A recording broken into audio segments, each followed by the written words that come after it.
Hey everyone, I'm back after a long time. Uh, so, as my background might indicate, I have moved yet again. That's why I've been so lacking content lately. I've been really busy moving grad school. But today, I didn't get to play Inventory Weekend at all because I was super busy. But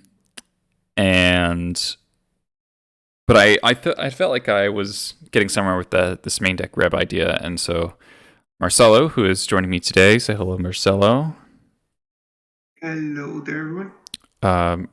Marcelo, a staple of the Goblins community, of course. Many people familiar with the stream probably have heard him before.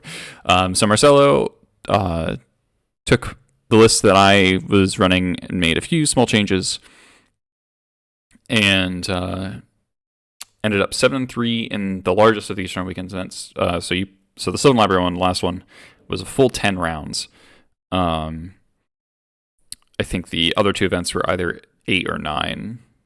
And they were like 300 something people, and the last one was like 500 something people. 54 players. Yeah, it was a lot. Probably the biggest legacy event in 2 years at least. I mean, probably since last Eternal Weekend.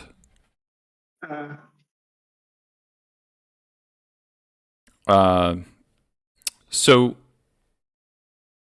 Marcelo put up a YouTube video of his run,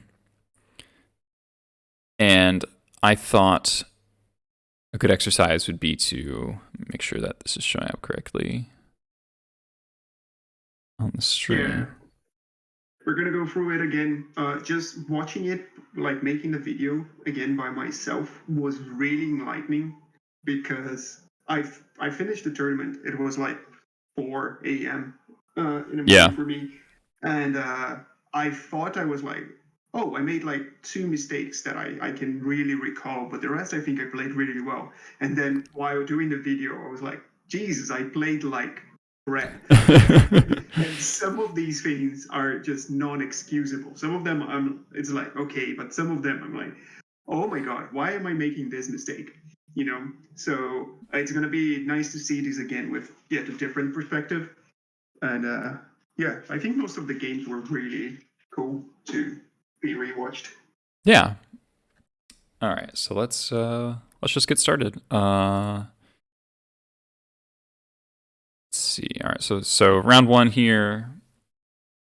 On the play, pretty reasonable 7, I'd say. It needs to draw some action, but you have 2 wastelands to delay the game until that point. And 1 drop, 2 drop, seems fine. Easy keep.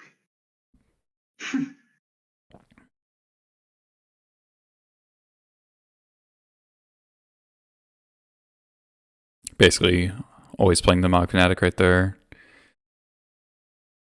All right, so yes. Floodistrand, Tundra, Prismatic Ending.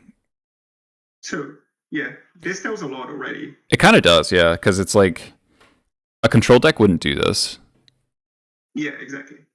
So you can more or less read that this is blue-white-red Ragavan. And also the fact that they care about the Mog Fanatic at all tells you that they probably have a Ragavan or a Dragon's Rage Channeler in their hand. Yes, exactly. So you pretty much know everything now. Yeah, which is kind of crazy, and like how much information you get from just that.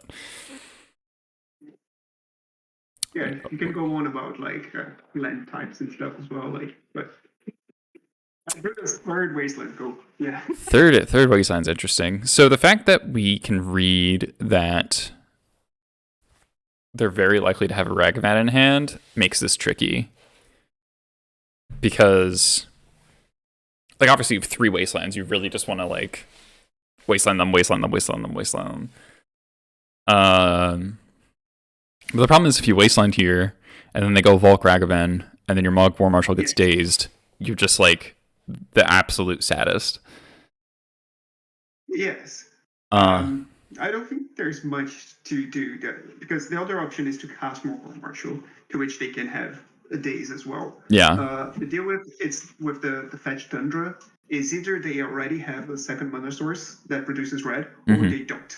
If they don't, they have a cantrip because otherwise that hand is terrible. Right. So do you want to limit their options now, or do you want to try and limit their options later? And I think trying to limit their options now was a better choice.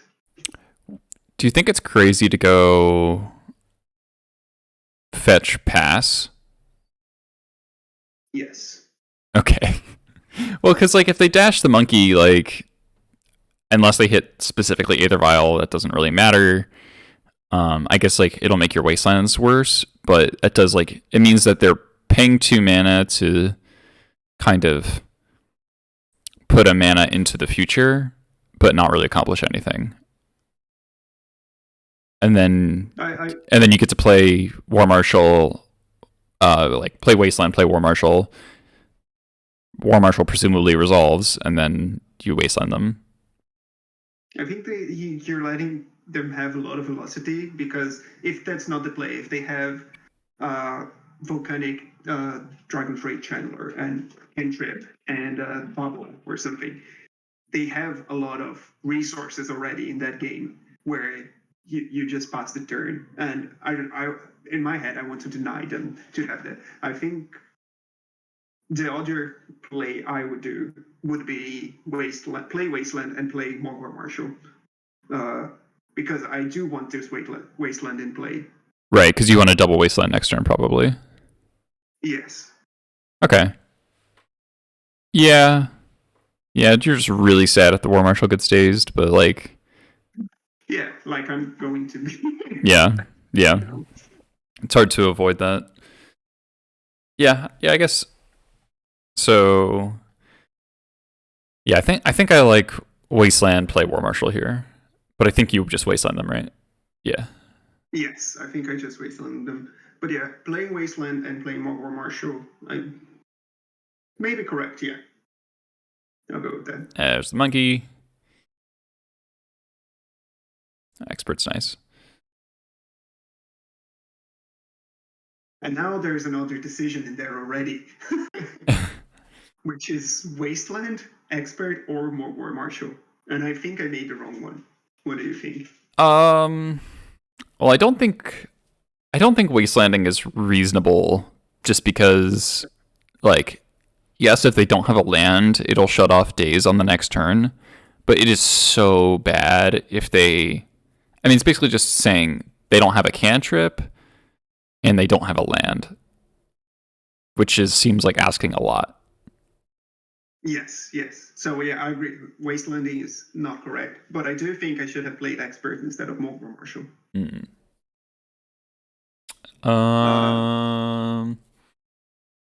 The reason I played War Marshal is I think this has the highest upside. One, because you can play Wasteland this turn, which means the next turn you can double Wasteland again if they have another land. And War Marshal is better at stopping Ragavan. Deal is, if they have a counter spell, I'd rather they countered my Munition Expert rather than War Marshal. Right, because if the War Marshal gets countered and then the Expert comes down next turn, they're going to have the treasure up to plow the Expert in response, and so your Expert effectively gets countered. Exactly, yeah. And this is the window where Expert can't get countered by a removal spell unless they have Gut Shot, but Blue-White Red very rarely plays Gut Shot. Because they already have like plows plus endings, like they don't really have more room for spot removal. Yeah. Well, yeah. I was trying to have the highest upside play, and I don't think that was correct in this situation. I get why it's so tempting to play War Marshal here, because like if they go Channeler next turn, then the Expert is like so much better because now you don't have to spend removal on the Ragavan. Yeah, you get dazed. Yeah. Get dazed. Oh, and they exile Cavern. That's such a just like obnoxious thing. Yeah. Okay. All right, so you drew Vial, and then you Wastelanded them because they missed a land. Yeah. They replayed the Vogue. Oh, they reset the block. Okay. But I think I'm going for Bio here, no? Yeah, yeah. Oh no, I'm going for Expert, which Uh, I'm like I'm gonna get him off. Yeah, days again, and mhm. then going to Expert. But I think letting them hit me one more time with Ragavan would be completely fine, and having Bio in play would have been better. I don't know. It's pretty dangerous to actually let them hit you with Ragavan again because if they have two treasures, they could just cast Murktide next turn. Oh, there is that. Yes, I'm gonna say that was what I was thinking. And there. Like if they just like played a 6/6 this turn, you would definitely just die. Yeah. Yeah, so I mean They still can though. Yeah.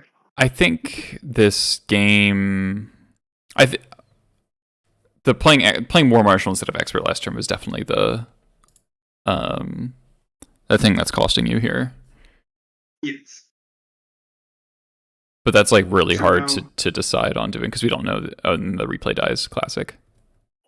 yeah. All right. And now I'm feeling quite frustrated because it's like a hand that had all the Right. removal and interaction and land destruction, and I'm in the back foot, and I'm like, what the hell? Yeah. Okay, so they So exiled a it's lackey and definitely didn't cast it. Creatormaker's pretty reasonable draw. yes. And now it's like, what to do with it?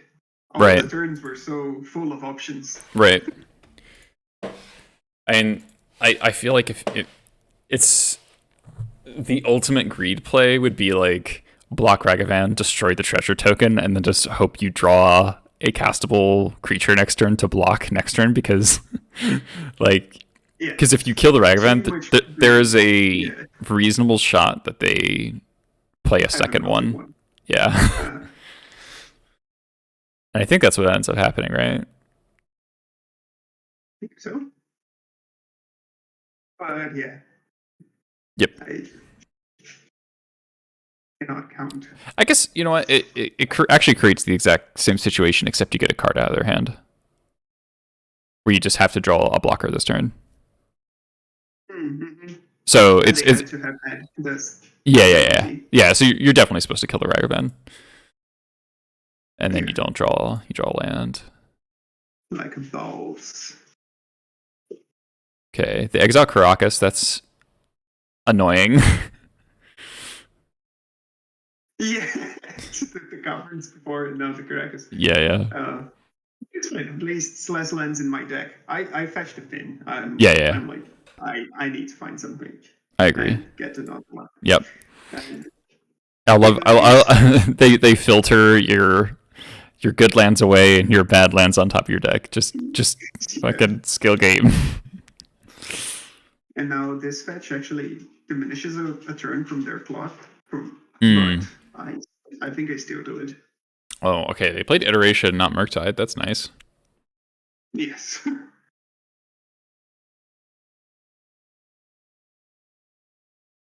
Oh, they whiffed on the land too. Okay. Well, now we're entering the problem where their hand is probably like 2 forcibles. Yes.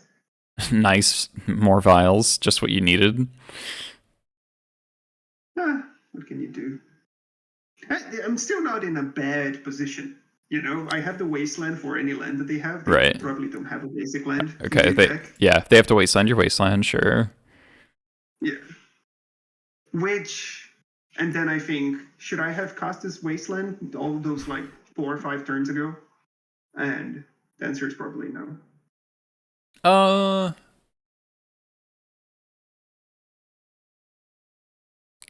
Yeah. I guess you're probably supposed to hold the wasteland. All right, drawing matron's like the best thing ever. So. Mm-hmm.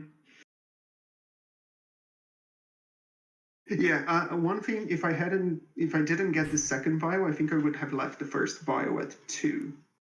But since I draw the second one, I got the right. Yeah. After 3. How many times did that Ragavan hit?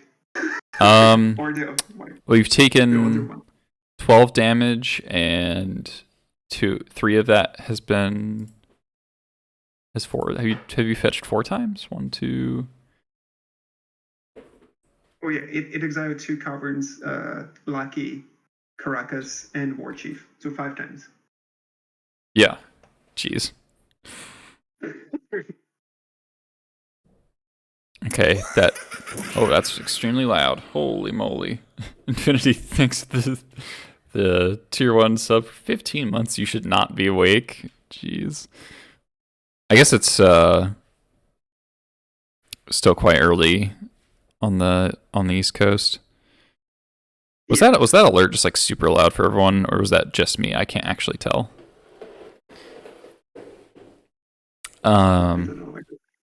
Someone in chat tell me.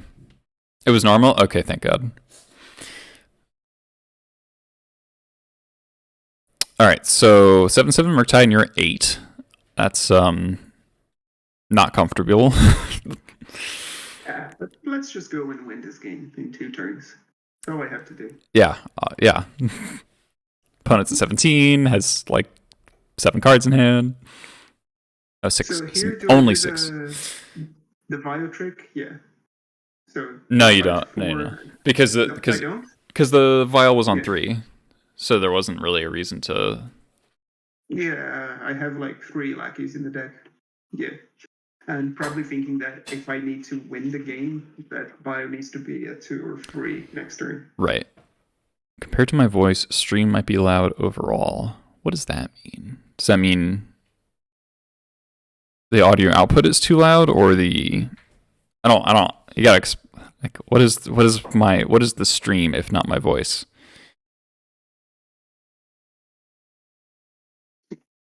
I don't. Someone explain. All right. So drawing Pashlik's a really nice one. Yes. Okay, we get Grenzo and Matron. Okay, the path to victory is becoming clearer. I mean, yeah, it's something that it's not a dream scenario anymore. Mm-hmm. So, I think the real question is, are you allowed to play around Forcible here? Yes, and the answer is no, right? Because I drew something I want to violin with the Violet 2, and because I have 2 3-drops, and I may not have enough turns. Yeah. So what if? Yeah. So, I think we cast the Pashlik here because it's more important to resolve the Matron than the Pashlik. % yes. Okay. Oh, just like everything is too loud? Okay. I'll just flat drop the volume down a bit. How's that for everyone?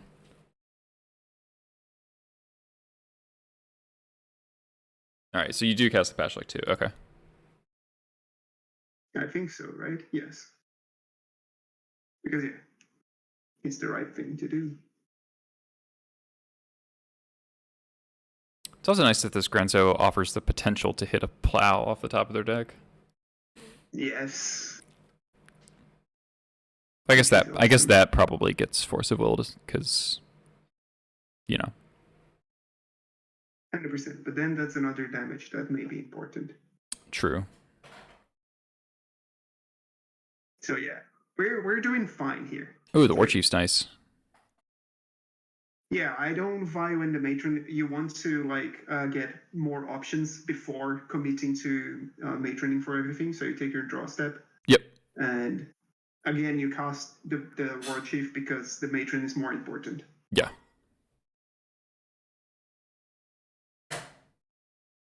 So now we got to think about beating a plow as well.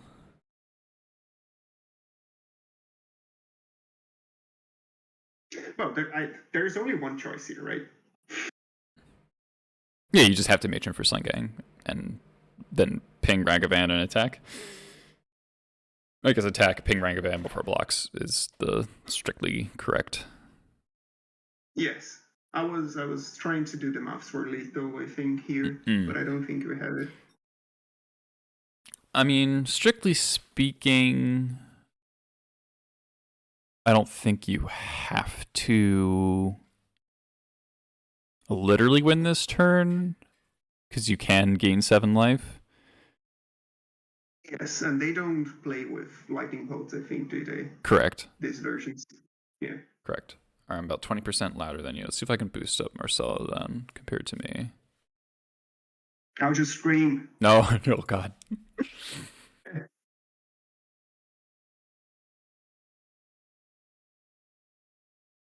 To do everything before attacking, so...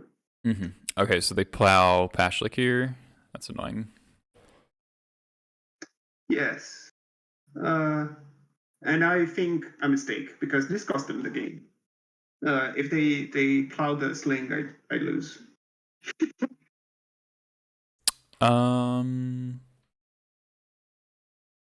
Like, I get to kill the Ragavan, but then you don't have enough damage.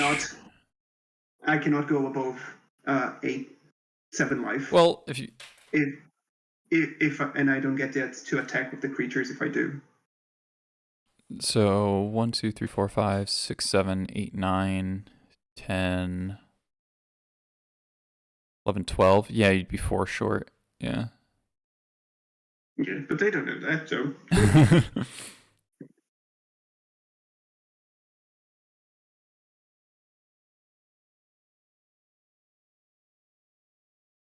And this, bringing me up to 3 is actually really good. Yeah. Is there a universe where you're just supposed to, like, matron and then just, like, sit with the Senging in your hand and then attack with everything except for Pashlik? Does that play around Plow? It might. It probably gives me the Grenzo trigger options, right? Yeah. They can block still something. Let's say War Chief or Grenzo. I guess you're attacking. You're attacking for a lot less that way. You'd only be attacking for with like Ringleader, War Chief, Matron, Grenzo. So you're missing out on the 2 tokens. This is not that much less. And does the situation improves if they get another draw step? Right. Of finding removal. Well, I just wonder, like, if you, no, because if you attack first, and then they plow the Slingang, then I think you just kill them, right? Because you don't need, because then you have 2, 4, 6, 8, 10, 11. You have 11 damage, and they'll be taking 5 from combat, and so actually that would be exactly lethal. You see what I mean? So you Violent Matron, hold the sling in your hand, attack, leaf back Pashlik. They block Grenzo or War Chief, doesn't matter. And then they take 5, go to 11. You get your Grenzo triggers. Yes. And then if you activate Vial and they plow sling in response to the triggers, they're exactly dead. Okay. Oh, look at that. Maths. Amazing. So it's like they punted, then you punted, and then it was fine. Just good magic. Yes. Fucking hell. I mean that's kind of crazy though. All right. So yeah, I didn't do that count. I was thinking I could not play around removal, but yeah. So block the Grenzo.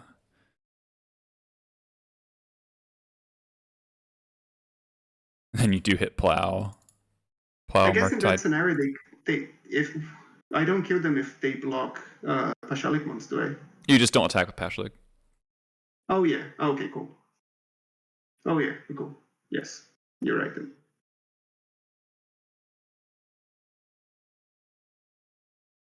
Yeah, against Plow, the Plow gets forced. It's nice you get Plow's you in. get to ponder here. Yes, and the Ponder is again another decision. Yeah.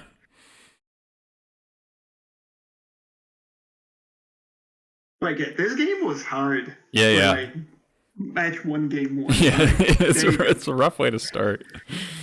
All right, Force gets plowed. You are 2 damage off lethal. Ponder. All right, let me see what that ponder hits. It was Mogwai Marshall. It's pile driver. Pile driver land expert. Driver. Okay. And I decide to keep it. Yeah. Yeah, because you. Well, hold on. You have to gain 5 life here, so you're losing your whole board except for either Sling Gang or War Chief. Yes. And which one is the right choice? So they'll be going to 3, yeah. It's funny, your life totals will just invert. Yeah.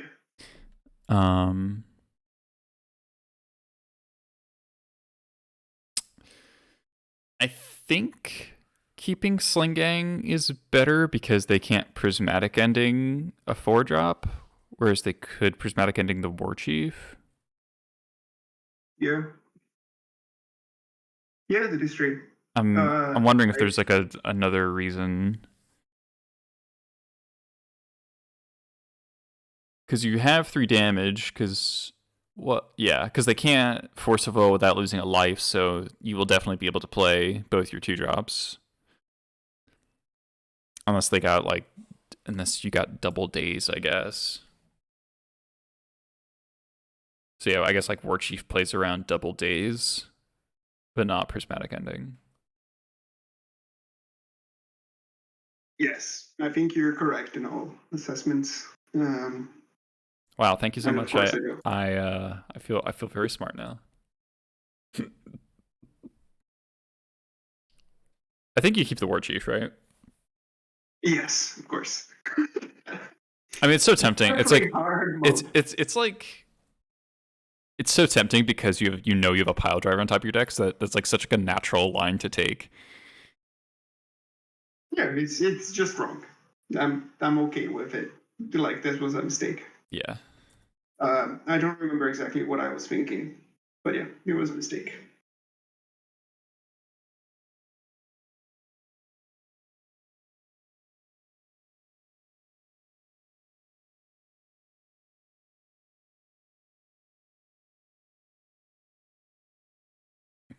Man, what a game.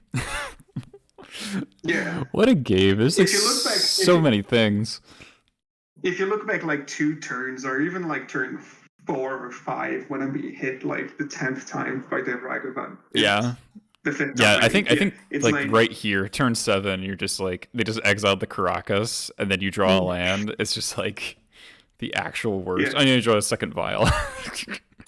Yes. Though hilariously enough, the second vial ends up being like very good. Really good, yes. Game winning. Yeah, like absolutely essential. So yeah, never give up on your matches, kid. Like I eventually do in the tournament. Right, yeah. Follow your own advice.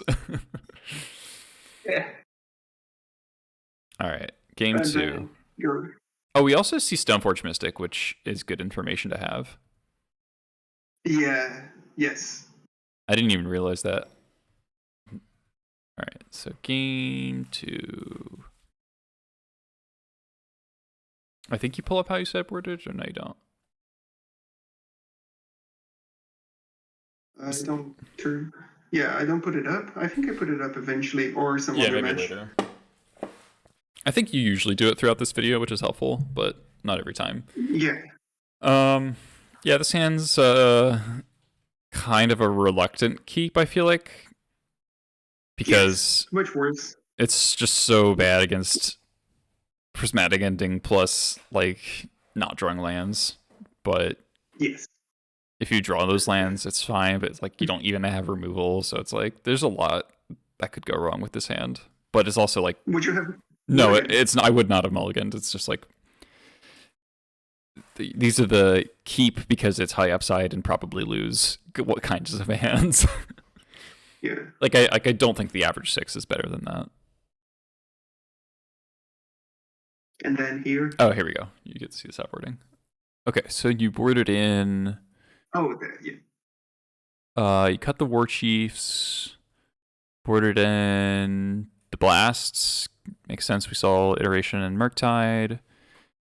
You cut the Muxus. So you cut War Chief, Muxus for 3 blasts, and I think that's it. I think that's it. I'm not playing with the Trash Master main right now. No. And I don't bring in the Trash Master because they played Wasteland, so I don't think they have Saga, even though they have Stoneforge. They usually play, 2 equipments in these decks? And I have the Mask Vando in the deck for that, and I don't think I need the Trash Master. And I don't bring in the Pyrokinesis that I do, like one of them on the draw against Blue-Red Delver, because that deck is less aggressive than Blue-Red Delver. Yeah. Yeah, I think. I don't love cutting War Chief against. Normally, I cut Pile Drivers against Jeskai, but obviously that turns out the Pile Drivers turns out to be super important in this game. But Oh, this is that game. Yeah, cool. Yeah. Yes. I also could see an argument to bring in Blood Moon against Jeskai, because if you resolve Blood Moon, then the only card in their deck that does anything is Ragavan. Yes, I think I say something that I would bring it on the play. Okay. Blood Moon, yeah. Yeah, I think that's fair. On the draw against a Ragavan deck, it could definitely just be a total dud. Mm-hmm. Yeah. I think it's alright. I'm not 100% sure it's correct, but I think it's alright sideboarding. Yeah. I mean, the most important thing is the blasts, and then everything else is kind of meh. Yeah. Alright, Lackey or Vile here. Yeah. I think. I don't think there's an argument for playing Lackey. Is there? Not really. Yeah, I can play around days or something, but your cards in hand are so expensive. Yeah, I don't. Yeah, you need the Vile to be ticking up. Yep, I agree.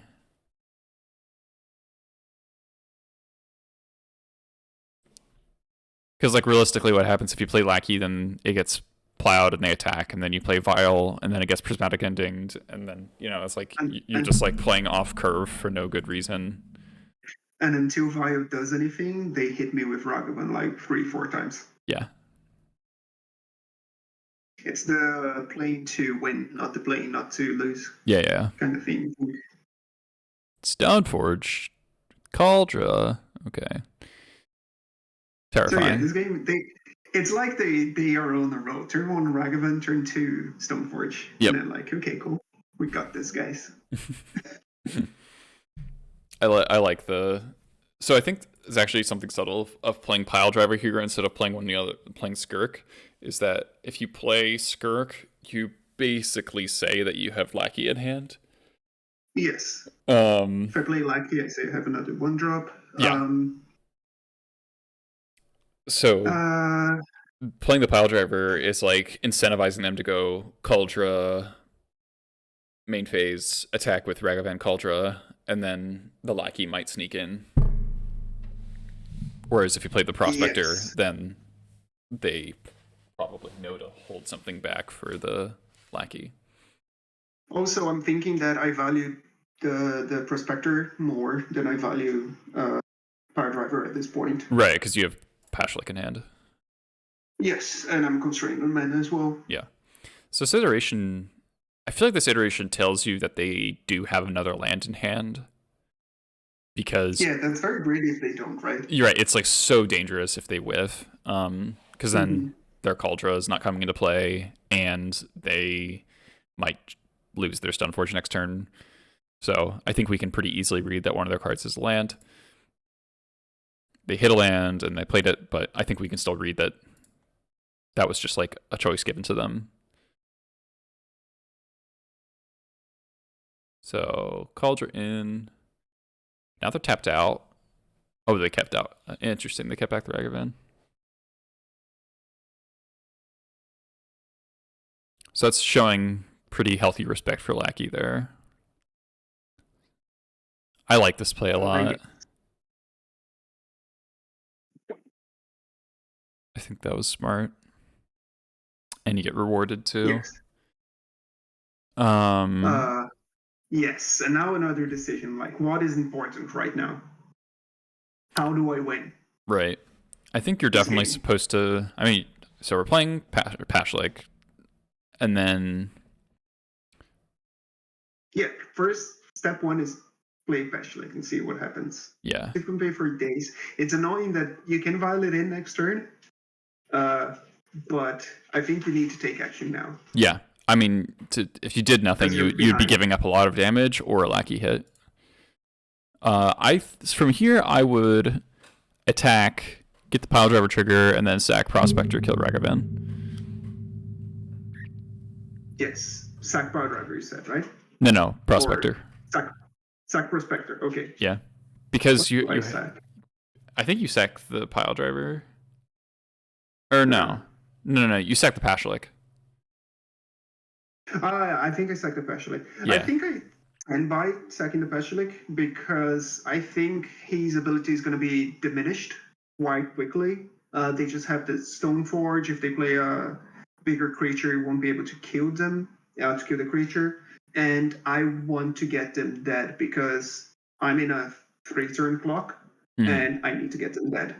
Well, my thinking is you keep the Pashlik because you're going to have a lot of looks towards the Sling Gang with these two ringleaders, and the Prospector isn't like if you have a Pile Driver and a 2/2, you can attack into a Stoneforge Mystic, whereas if you have Pile Driver and a bunch of 1/1s, if your Pile Driver gets removed, then the Stoneforge Mystic blocks for free, and that's really bad. So that's why I would sack the Prospector. Yeah, I think sacking Prospector is not wrong as well. Yeah. Like I guess it's like slightly dicey because you only have one Prospector in the deck, but I don't know. I think you're gonna get a ringleader into play this turn. Yes. You have a decent chance of finding a Matron or a Sling Gang, and if you find either of those things, then they're dead before they kill you with Cauldra.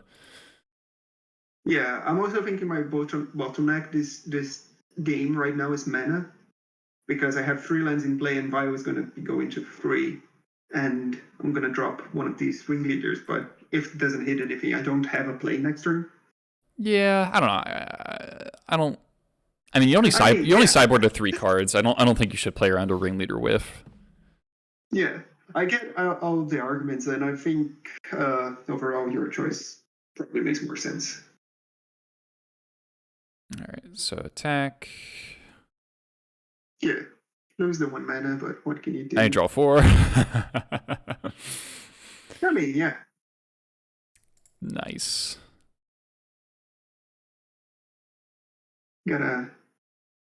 Gotta have some of those every now and then. Yep. So Brainstorm, Torpor Orb. Well, glad that happened. Glad that happened this turn and not last turn. Yes, if they had a decision to make that last turn and not the Cauldra, I'm like, that cost them the game. But I'm assuming they got that from out of Ponder. Yeah. REB is nice insurance. Okay, so if we had a Pile Driver or a Pashlik instead of Prospector here, does anything change? I guess you're a little slower to deploy. But I guess you just go double Pile Driver and ignore the War Marshal for that turn. Yes. Actually, ignoring the War Marshal this turn is the correct play. It is only correct to play more War Marshal if you think that you're not going to need the mana from it. But Right. I think it's likely that they're going to cast a blue spell. Right. Yeah. Yeah, holding up the blast for like free instead of having to sacrifice something is definitely preferable. I would have a mana and a Mogul Marshal in hand. Mm-hmm. And now we're seeing like how we're in a really bad position, and now it's like, okay, maybe we get this. All these power drivers. The end of festivities. Yeah. Yes, and now again we're like, oh my god, now are we going to the back foot again? So, I mean, if the Skirk was up, Pashley could obviously be better there. Oh yes. They would just take one and we'd lose Lackey and nothing else. They probably, I mean, at that point they probably just don't even cast it because it doesn't do anything. Yes. I don't think they would trade in the festivities for a Lackey and then cost themselves one life. Yes. But I think the Pashlik would probably eat the plow that they have, and then the third pile driver would probably just straight up kill them. Ooh, the cavern's nice. 4 mana 2/2 haste. Let's go. Yes, you do what you gotta do. Oh, that's all I wanted was a 4 mana 2/2 haste. I love that Hydra Blast. The Hydra Blast makes me so happy. Because it's just like, that's like just such a perfect moment for pile driver, right? It's just like, this is why this card is actually the sickest right now, because dodging shit like Torpor Orb, Gut Shot, and Hydra Blast all at the same time is like, makes it weirdly resilient despite being a 1/2. Yeah, it adds up. And they take 9 and jump with their Stoneforge. Yes, they have to do that. I still have lethal, so it's okay.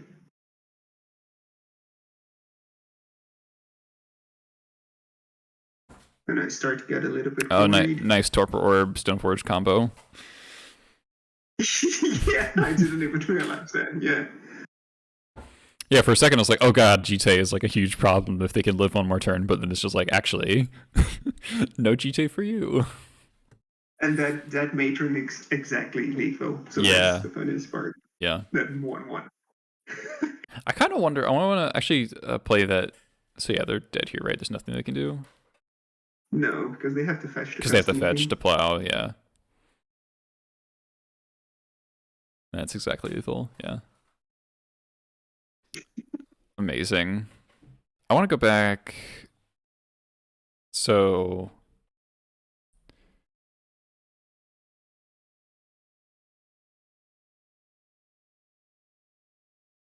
yeah, so I want to think about blasting this iteration. I'm not sure if I actually like this. Because we've kind of created this like tempo situation where they're on the clock. And so I'm not sure blasting the card draw matters all that much when, I mean, I guess like Murktide doesn't matter that much either, because if they were to go tap out for like a 7/7, it's fine. Yeah, they would just actually die. Yes. But if they went, so right now, what I'm thinking is that I lose to 3 removal spells. 3 removal spells, and I lose this game. So I don't want them to have 3 removal spells. That's my only thought process. I think, or like getting blockers in front of Power Driver, and I cannot Pyroblast. I cannot Red Elemental Blast those blockers. Not that I would have to, because they would be blue. But yeah, if this expressive iteration finds the Moragavan or a DRC or another Stoneforge, I cannot remove them from the game. That's fair. Okay. Yeah, that's fair. Okay, yeah, I like it now. All right, that was kind of a ludicrous first match. I think game 1 was like harder to play, and there was definitely mistakes on both sides. I think you played game 2 pretty tight. I don't think we caught any Yeah, like the decision. It was just like the Pashlik Yeah. versus the Skirk is like the only thing. Yes. Yeah, I agree, and I get that saving Pashlik would have been better. Yeah. All right, round 2. I remember when you messaged me about this, you're like, I just played against it's like Ancient Tomb, what did you say? It's like Verdant Catacombs, Ancient Tomb, Oh yeah, what Thoughtseize. is this? I was like, what is this? And I was like, Rector Fit? And, that was actually correct. All right, see Infinity. Thanks for stopping by. Oh yeah, and Thoughtseize. Yeah. So yeah. That was the first game that you get the red elemental blast in your right. And your opponent goes by your Thoughtseize like this. I mean, normally I would think this is like Turbo Depths, but nobody plays Turbo Depths anymore. Yes. I thought it was Turbo Depths until their turn 2 or 3. Mm-hmm. And it's like, yeah, first Lucky Connect. Nothing. Don't have anything. I go for Port instead of Waste, 100% because of drawing Matron. Yeah. And also, if they're Turbo Depths, you don't want to just like Wasteland Bayou, probably. Yes. And then this turn, I was very tempted to not cast Matron. Yeah. Because if they have if I go for Muxus and they have a Dryad Arbor, I'm like. Yeah, I was just thinking about Dryad Arbor. Yeah. Oh, they don't have Dryad Arbor. Wow. That's actually surprising to me. It is, isn't it? But oh well, it worked. Ancient Tomb. Right? Oh, Living Wish, right? Ancient Tomb, Living Wish, concede. Play something, and then concede. Yeah. It's like, give me all the information. Yeah, right. Yeah, the Ancient Tomb and the Living Wish really cue you into the fact that it is, in fact, not Turbo Depths. Yeah, because I would have sided for Depths. But then again, if he had Depths, maybe, I don't know, they had the Dryad Arbor in hand, but then they didn't play the Dryad Arbor, so because I had a Wasteland. So I don't know. You guys get the Port in place, they probably don't think that playing the Arbor does anything. Yeah, maybe they did have Arbor in hand. That would explain a lot, because Rector or Nickfit decks almost always play Green Sun Zenith, so as far as I know, always play Green Sun Zenith, so I'm kind of baffled. Do you think I should have just attacked and dropped the Matron? I mean... And I leave Port for that Bayou, and I leave Wasteland up for anything that they play. It's bad against another discard spell, or them drawing removal. And it's not like you get to... Yeah. You only get to Port the duel, and if they don't fetch, you don't get to Wasteland them. So maybe you are supposed to just go for it. It's just like super risky, but it's just like the correct play. Yeah, I don't know. When I'm in situations where I don't actually know, I tend to go for the play that wins me the game. Yeah, sure. That's a good philosophy. When in doubt, win. Yeah, try to win. Yeah. If you don't win, let's talk about the sideboarding. So you boarded in. Yeah. Oh, did you not cut the blasts?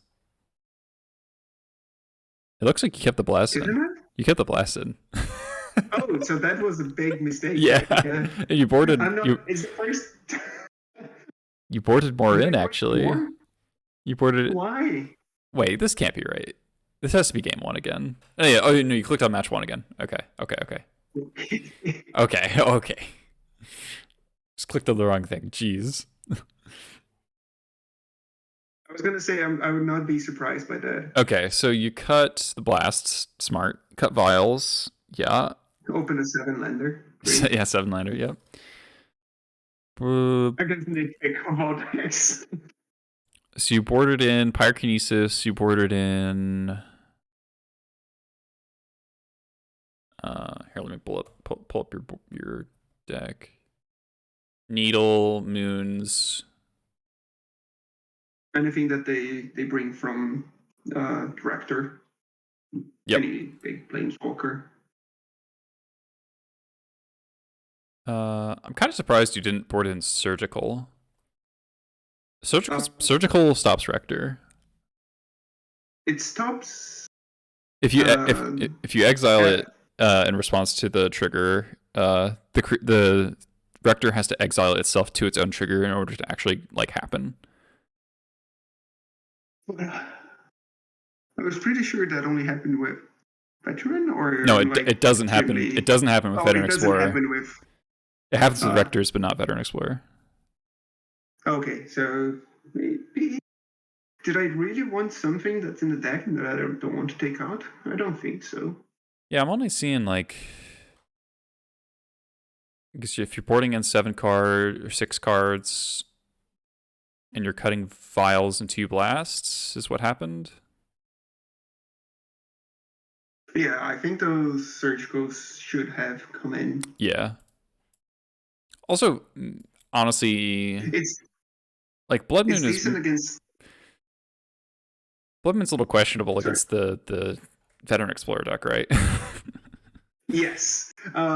Dewis was saying they're I've never seen them play with Ancient Tomb before, and I don't know. That's why I thought it was going to do something. It's not crazy because they also might have stuff like Field of the Dead or like a Tabernacle in the Wish board. So like, I doubt it'll be Yes, them blank. playing. I think them playing Wish incentivizes that as well. Yeah. Another thing about Surgical is that they usually play Cabal Therapy, so Surgical can be good because if they whiff, you get out of their graveyard for good, and they have less ways of sacrificing their Rector. Yeah. I think the Surgicals are actually quite good. Yes. Okay, so you mulliganed your 7-lander, good play, and your 6 here. It's not great. Yeah, I think I would put back the Wasteland because, like, you're not really in a position to double Wasteland someone this game because you already cut your vials, so you don't have that much mana advantage of effects, and the Vandal is one of your ways to blow up a Rector thing. Like if they get the Overwhelming Splendor, then you're screwed either way. But if they get like Curse of Death's Hold or something like that, or like Omniscience, then Vandal is good. So I think I would have kept the Vandal and tossed back the second Wasteland. Okay, it's just saying the lens that they played game 1. I'm like, maybe their mana base is not as good as. Right. I mean, they do have a bunch of duels, but I think we can assume that the Veteran Explorer deck has some number of basics that they can get if they want. Yes, 100%. All right. So what happens here? Forest Go. Living Wish. I remember this as well. I just get Cavern Souls. Like a boss. Oh my god. Why would they Living Wish for Cavern? That's like bizarre. So yeah, that's telling me they don't have a lot of mana, so I'm like, I'm gonna Wasteland them. Yeah. Maybe I draw a Lucky next turn or this turn. Living Wish again, okay. Phyrexian this time Tower. From a basic. Yeah. Pile Driver. Yes. Don't have much else to do. Play the Cavern. I mean, there is a consideration of holding that to be Pyrokinesis fodder, but I don't think that's the right play. Holding what? Pile Driver. Oh no, definitely playing it. Yeah. They played their third land, and now it's this is an interesting spot. Like, what do you do here? So they don't have a Veteran Explorer. We know they have a Phyrexian Tower in hand. But there actually isn't a way for them to get to 4 mana and have Tower, right? Because they can't. Yes. Because they don't have a black source, so they can't go like Ancient Tomb and then play Rector plus Second because they don't have any way to cast Therapy. Mm-hmm. So I don't think you are in any danger this turn. So I think you can jam War Chief. Yes. The reason why I didn't is that they are not doing anything. Maybe they don't even have another land if I wasteland them now. What And I have a way to wait. cast Hold this on, War Chief next turn. You know they have Phyrexian Tower in hand. We know they have a land. Yeah, exactly. But they're trying to get to 4 mana. Yeah. And I can get to my 3rd mana, which is the important part, to cast its War Chief. And I think the more I delay that, it's better for me. I just really like slamming War Chief and attacking because then they're dead next turn to Matron for 2nd Pile Driver. But maybe that's very disrespectful to like what they could have. Yeah. Also, if they play Rector the following turn, it's like I'm not attacking anymore. Like this Pile Driver is not going to do any damage. That's true. Again. That's okay. No, that's fair. And if it's not Rector is the one that gets enchantments, right? Yeah.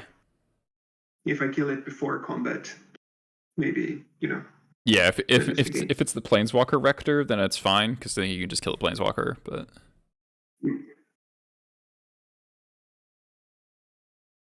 I think I remember what happens here. You wasteland and then play Opposition Agent, right?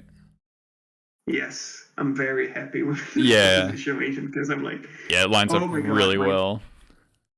My draws lined up so well this game. Was ridiculous.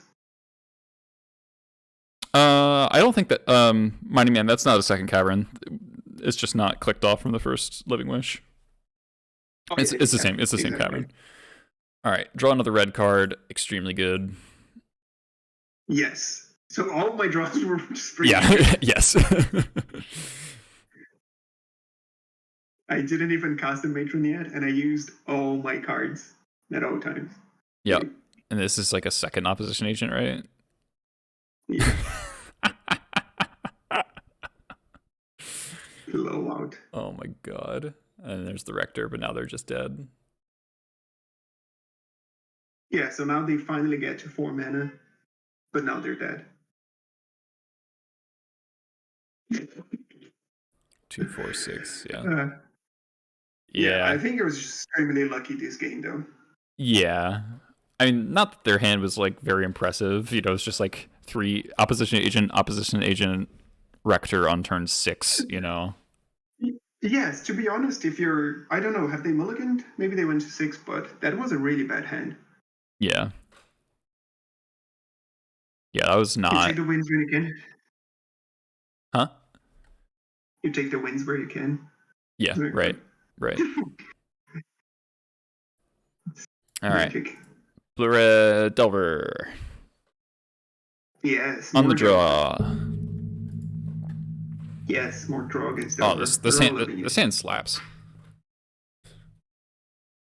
Yes, I think that's one of the best kind of openers you can have. Yeah, like Delver, right? This Taiga being a Cavern or Badlands would be the only thing that could really make it better. Mm-hmm. One Delver, sure. All right, like your Vial. No. Full of decisions again. You have like 4 decisions to make your turn 1. Oh, hold on, I gotta ban a bot. Damn bots. Ban. There, we did it. Oh, I need to learn how to do that for you. You just click on the name and there's a little ban button. Okay. All right. So I mean, we even skip past the first decision, which is, do you just wasteland them? Yes. I do that some percentage of, like, probably a larger percentage of the time than I should, but it just works so often. Yes, I do. I end up doing it a game this tournament as well, and it pays off. I think it's just like the Delver players are so incentivized to play their threats first before cantripping, and your wastelands are so much better if they don't get to cantrip before you wasteland them. Yes. But I think the most important part is the contents of your hand. Yeah. Because like with this hand, I think I can beat a good Delver hand. Yeah. Without needing to wasteland. If I feel like I can't, then I'm gonna play for the maybe this wins me the game play. Yeah, I totally agree.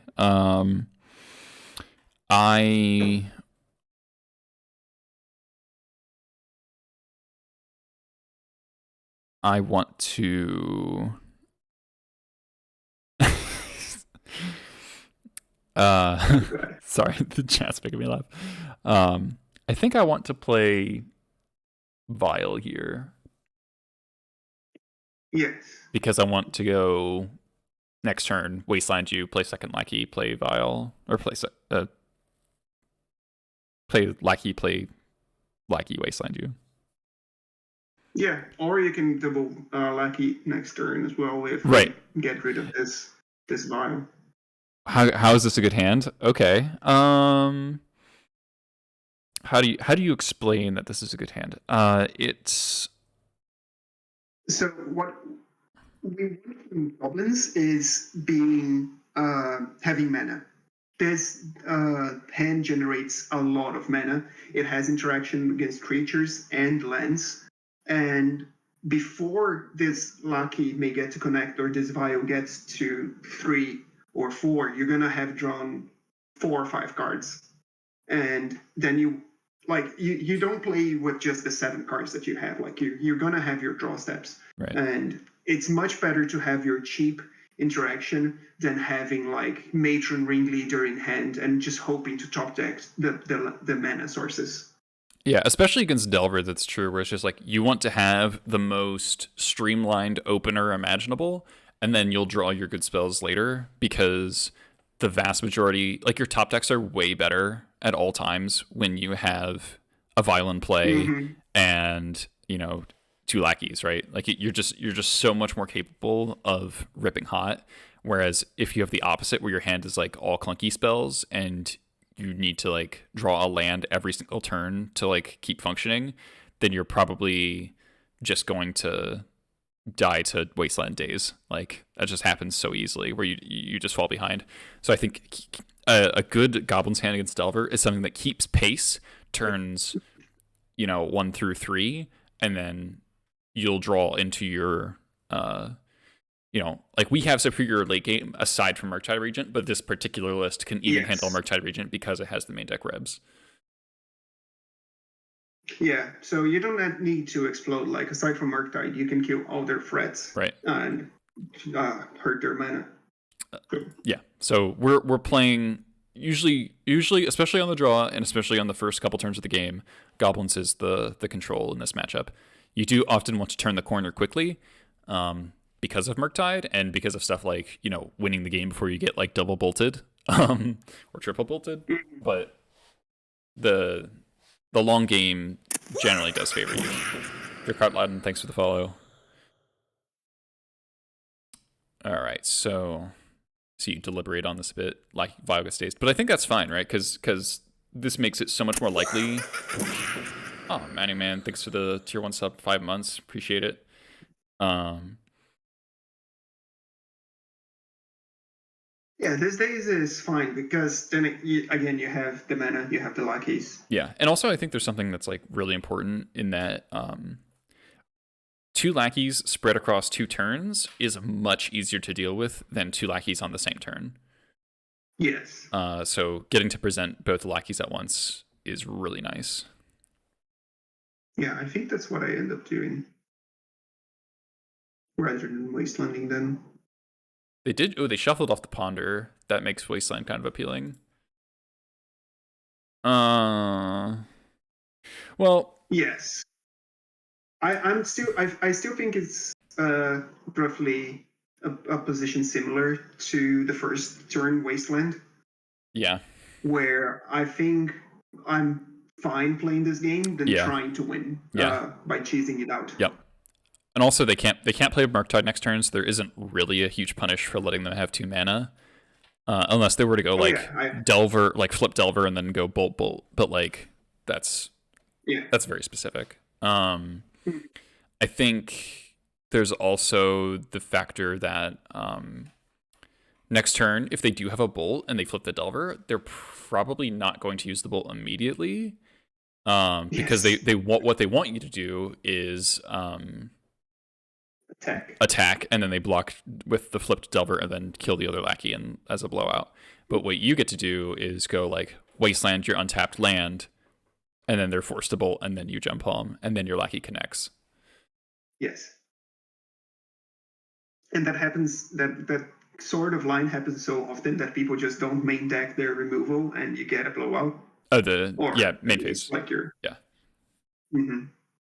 Okay. This is... Oh, the Delver doesn't flip, so now it's just free. Wastelands, okay, yeah. Drawing Cavern's really nice. I mean, the only punish here would be Bolt plus Gutshot, which I am never playing around. Like, I just refuse. Yes. Like, I could have attacked first. Yeah, you could, because they're going to block 100% of the time. Right? Well, attacking means that you don't get to put in the Crater Maker for free, and you miss out on a damage. If they were to go Bolt, like block plus Bolt. Also, yeah, this Incinerator can draw me into something really good. So yeah, right. Yeah, the cycle has huge potential upside. Mm-hmm. Because if you just like draw Ringleader or draw Sling Gang or draw Muxus, like you just like kind of win. And yeah, anything on the board is going to be good. Yep. Oh, you draw Ringleader, nice.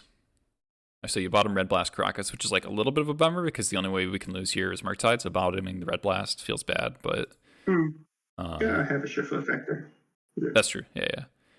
And they concede, yep. So their hand... I mean, the fact that they conceded makes me think that their hand is just like...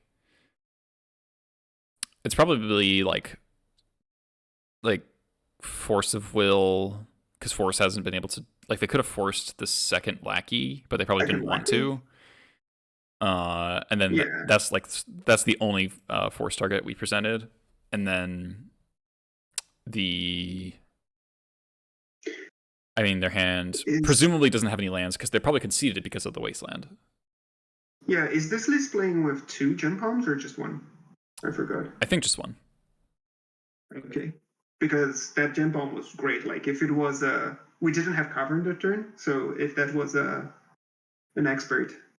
No, we drew Cavern for turn, but I mean, it was our top deck, but yeah. But the fact that it cycled into the Ringleader is why it was so good. Oh yes, exactly. There's that as well. So okay. Yeah, Gem Palm's like Gem Palm is like so much harder to get online than Expert, but if it actually works, it is like such high upside. It's like a Kolagon's command worth of value. Yeah, exactly. That cannot be countered. Yeah, and cost 2 mana. All right, so game 2. Right. Show your... I think you don't. Oh, here you do. Oh, there, okay.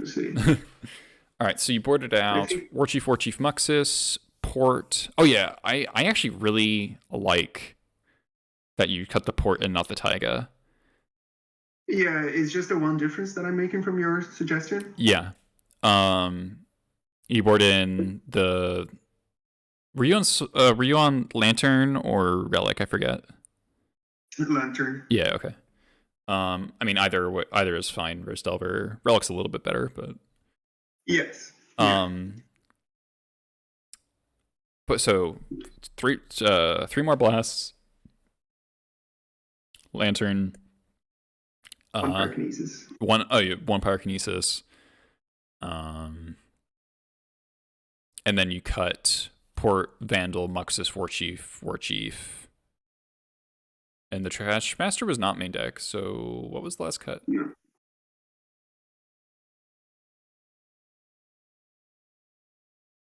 5 cards. 3, 4, 5 cards. Yeah, they're all there.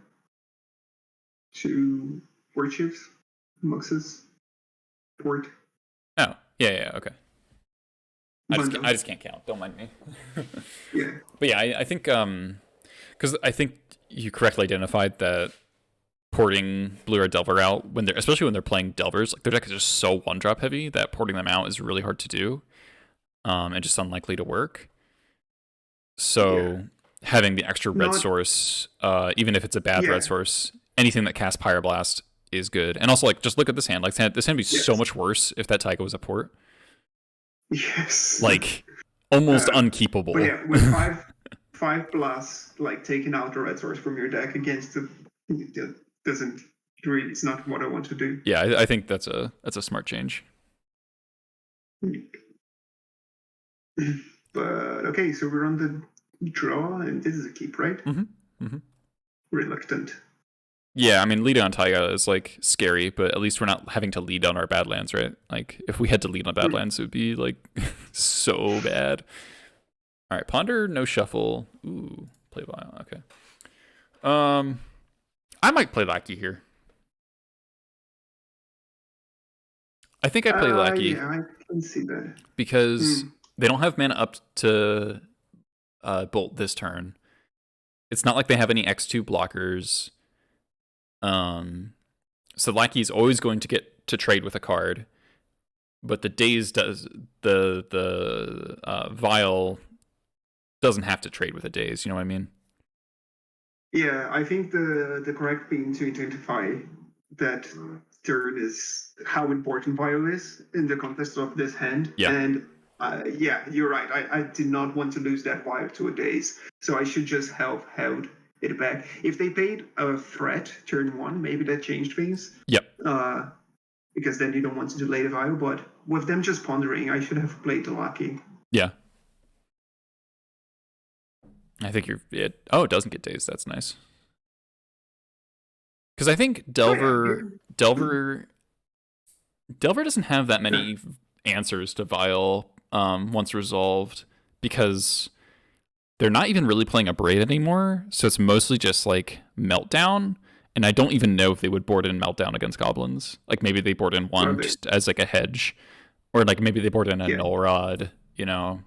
But, you know, point being, they probably only have 2 answers to resolve Vile, so that makes playing Vile around Daze post-board much more appealing.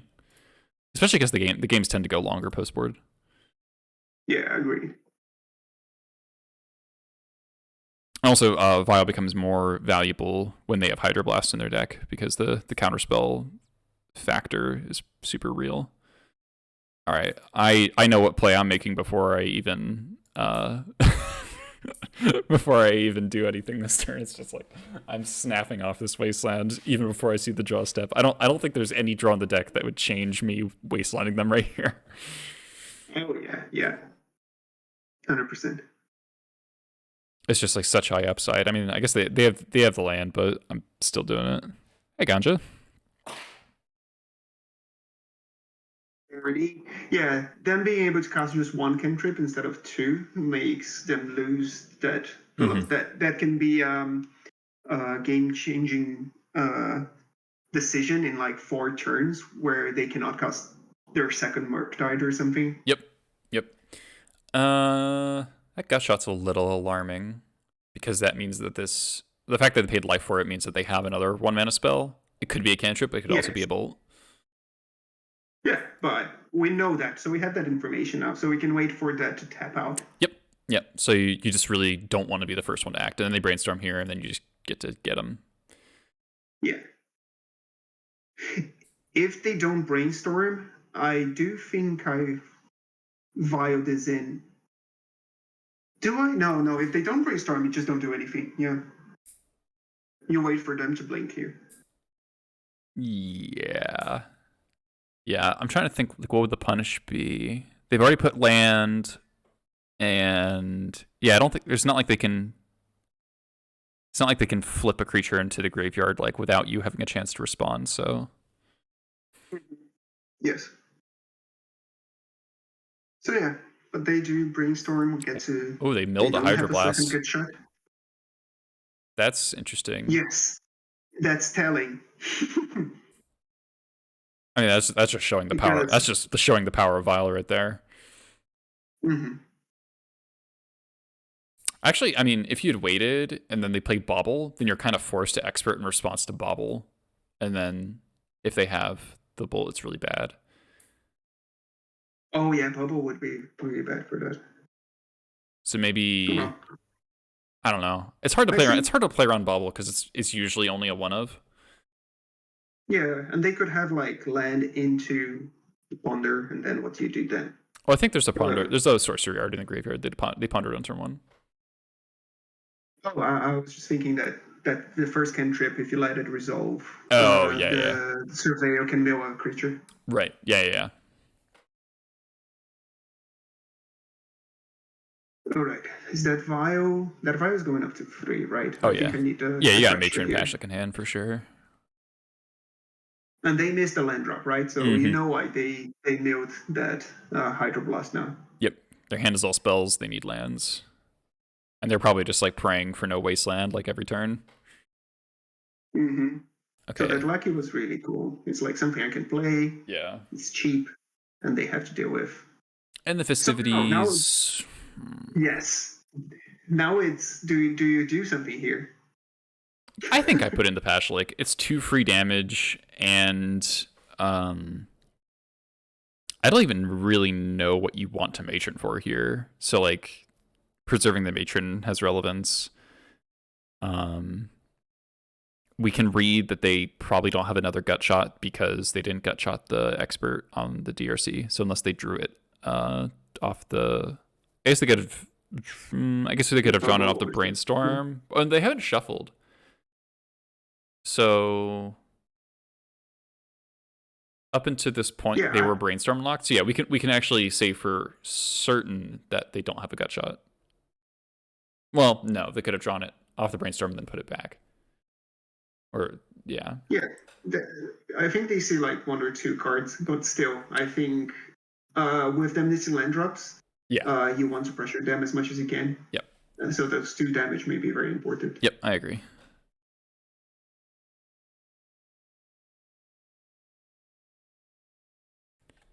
Draw a second Matron, very nice. Oh, I want to go back here.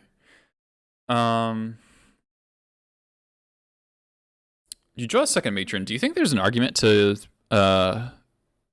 Matron for Pile Driver here and just cast it?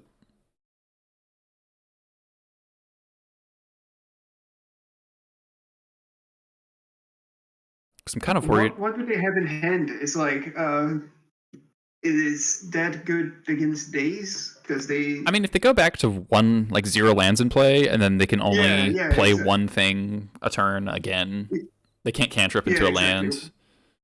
So Daze wouldn't even be that terrible. Yeah, because you have the second Matron. It would actually be quite decent because I think I lose here to like Landmark Tide. Mm-hmm. Not lose, but it's one of their winning plays. So I don't actually know. I think getting Power Driver was a good idea in this spot. Okay. Get something else that they either had to force or remove. Right, because you only have like 1 like threat really, and so I think getting the pressure on this turn instead of next turn. Yes. Yeah.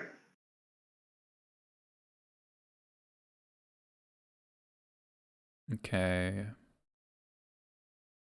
Now, here I think I Matron for Sling Gang, and then leave Vial on 3, and then Matron for Sling Gang again. Yeah, we talked about this. Yeah, and I think it's correct, yes. Because we had the 2 Sling Gangs. Right. Because they've already used 1 in the festivities. I doubt they have a second in their deck. Even if they do, like you can time those Sling Gangs. Right. Yeah. You can space them out because you have Vial. I forget what you get second Pashlik. So you're trying to assemble the Pashlik Sling Gang combo across. It's across 3 turns. Yeah. That's a long time.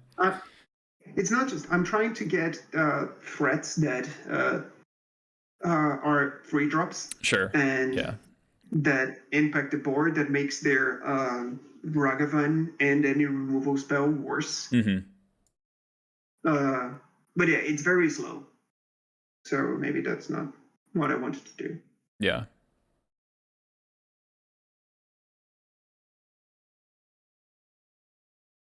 Ponder Shuffle. Quite happy with that fire there. Yeah, the second vial is definitely relevant because that means this expert won't get dazed. So they got the land. Mm-hmm. Bolt again.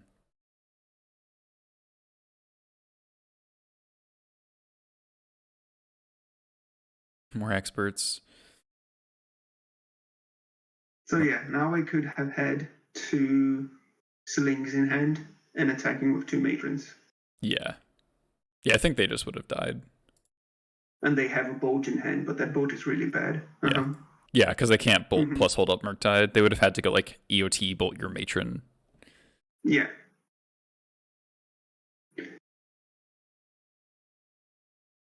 Okay, now you're doing Is the this math of can you kill the Murktide or do you have to go for them? the turn I think that I had lethal? No. yes, I think so. They're at 9. If you matron for Sling Gang, you have With that expert in play. yeah. I think Like, actually before you matron, you're probably supposed to expert the yes. Regent and see if it 100%. resolves. Yes. 100%. Because then you have 3 attackers, 2 get in, they go down to 7, 6, 5, 4, 3, 2. Yeah, then they would die. Yes. I just don't see it. I'm like, I have to kill this Murktide region. Right, yeah. I think if there's like one thing that I would just like give as advice for you to like watch out for is like tunnel visioning on being control, because you there's like a couple points where you really want to like kill stuff instead of your opponents. Yes. Which is a fair instinct to have. Like I do that too, but it's definitely easier to remove your opponent from the game sometimes. Yeah, it kills all the creatures. It does. They have to put them back. That. It's basically a terminus. You have to put all your when you lose, you have to put all your creatures back in your deck. Yeah. Therefore, Fire Blast was the original terminus. Yeah, it is just really easy, like not having counter properly. Or maybe I saw it like after matron result, and I'm like, oh shit, maybe now what if they daze this expert and then I just lose the game or something. I still think the only thing you're in real danger of here is Gutshot.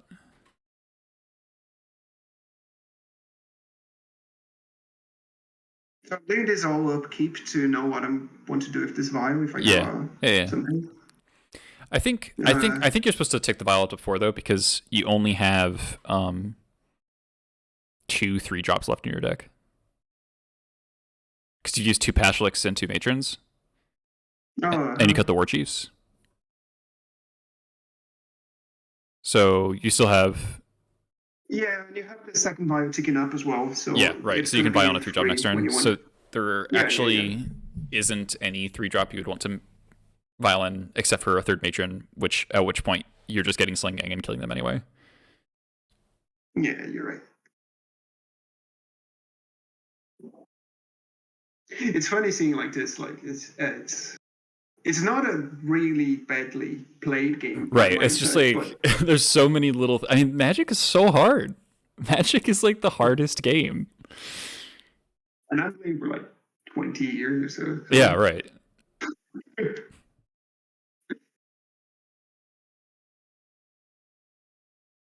But now you just get to beat them down with the embarrassing idiot brigade.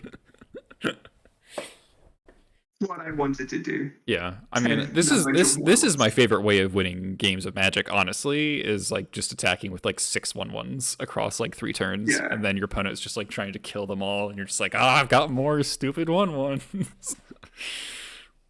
Yeah, had a friend in Brazil that was always like, I don't know how this deck wins. It's just a bunch of 1/1s and 2/2s for 4 mana. And I'm like, yeah, exactly.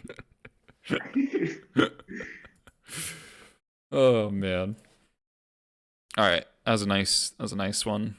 All right, this match. Problem, you can always throw a lot of goblins at them, and if it doesn't resolve the problem, at least you have fewer goblins. Exactly. The flavor text of the deck really explains the deck. All right, definitely keeping this. It's like really bad if your opponent's not on a blue deck, but it's pretty good against most blue decks. Yeah, and I'm like, oh, okay, blue deck where red is actually really good. Right. So I'm really happy that it's in my hand. Fuck's sake, seriously. Yeah, that's so kind of just tilting. I mean, you draw the Cavern for the Fanatic at least, but yeah, but Fanatic's like pretty bad in this matchup. Doesn't really kill anything. I guess you have the Pashlik, so maybe it'll kill an Emery. Oh, or if you get like gross. jump on more expert, but Right, they yeah. just Yeah, that's my hand rough. just lines so poorly against that. Yeah.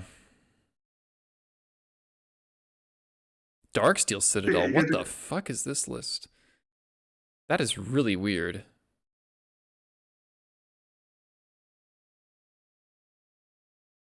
Okay, so this is like your first like actual decision of the game. Uh, once. I kind of want to matron for Crater Maker because Yeah, that could unlock that Red Elemental Blast. yeah, because you That's good for really me. you really want the blast available.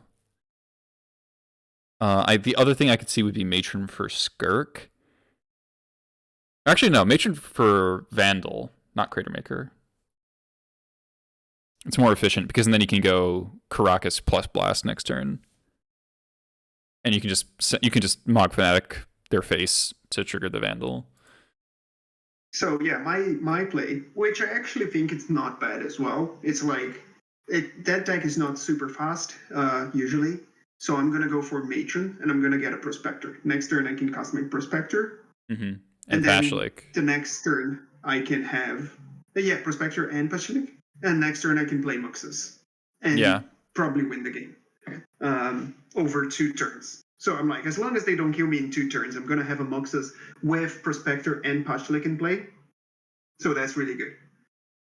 Yeah, and then they play and equip at 10-10. Yeah, and then all of a suddenly they're hitting me for 10 there. And I'm like, fuck you. Yeah, that is crazy. Well, I mean, I guess if you'd gotten Vandal, then you're blowing up the Nettlecyst, but then the Chalice is still there, and they have a Saga, so it's still like it's still bad. Yeah. Yeah, deal is I think I went for the same thought process that I go usually. Of That like is just like play I'm to gonna win. make a play that maybe wins me the game in 2 turns. Yeah. You know, instead of I'll try to make this hand work or try not to lose this. Yeah. But now they force my hand. For what it's worth, I think the opponent plays a very unusual version of this deck.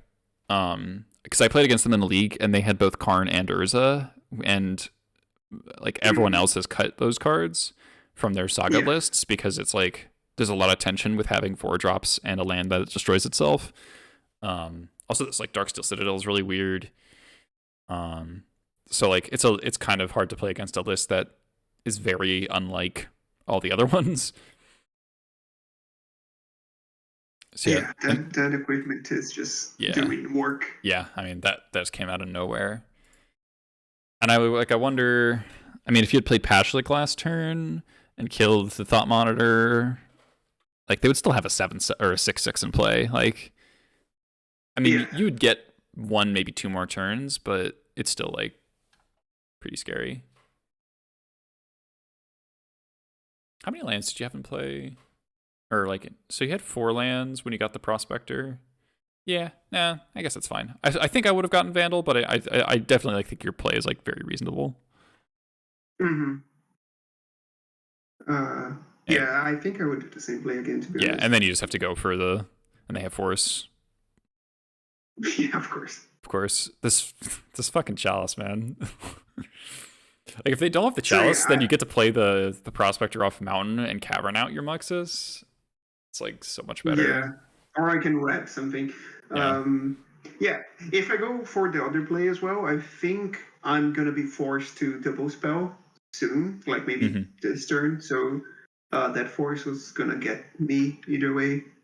I don't think I would win this game. Yeah, I don't know, but I mean, if you. But yeah, I understand getting Vandal was good as well. Yeah, because if you take out the Nettlecyst, then you do buy a decent amount of time, though the constructs would definitely present a pretty serious problem because they would be like 7/7s and then they get Shadow Spear and then you're just like Yeah, it just lined up poorly. Yeah. Nothing. I mean, if you'd drawn a Wasteland, you would have to draw a Wasteland at that point. All right, game Well, 2. if you think this game is frustrating, Yeah, just wait. this one's miserable. This hand's like so And good. I'm not. His hand is so good.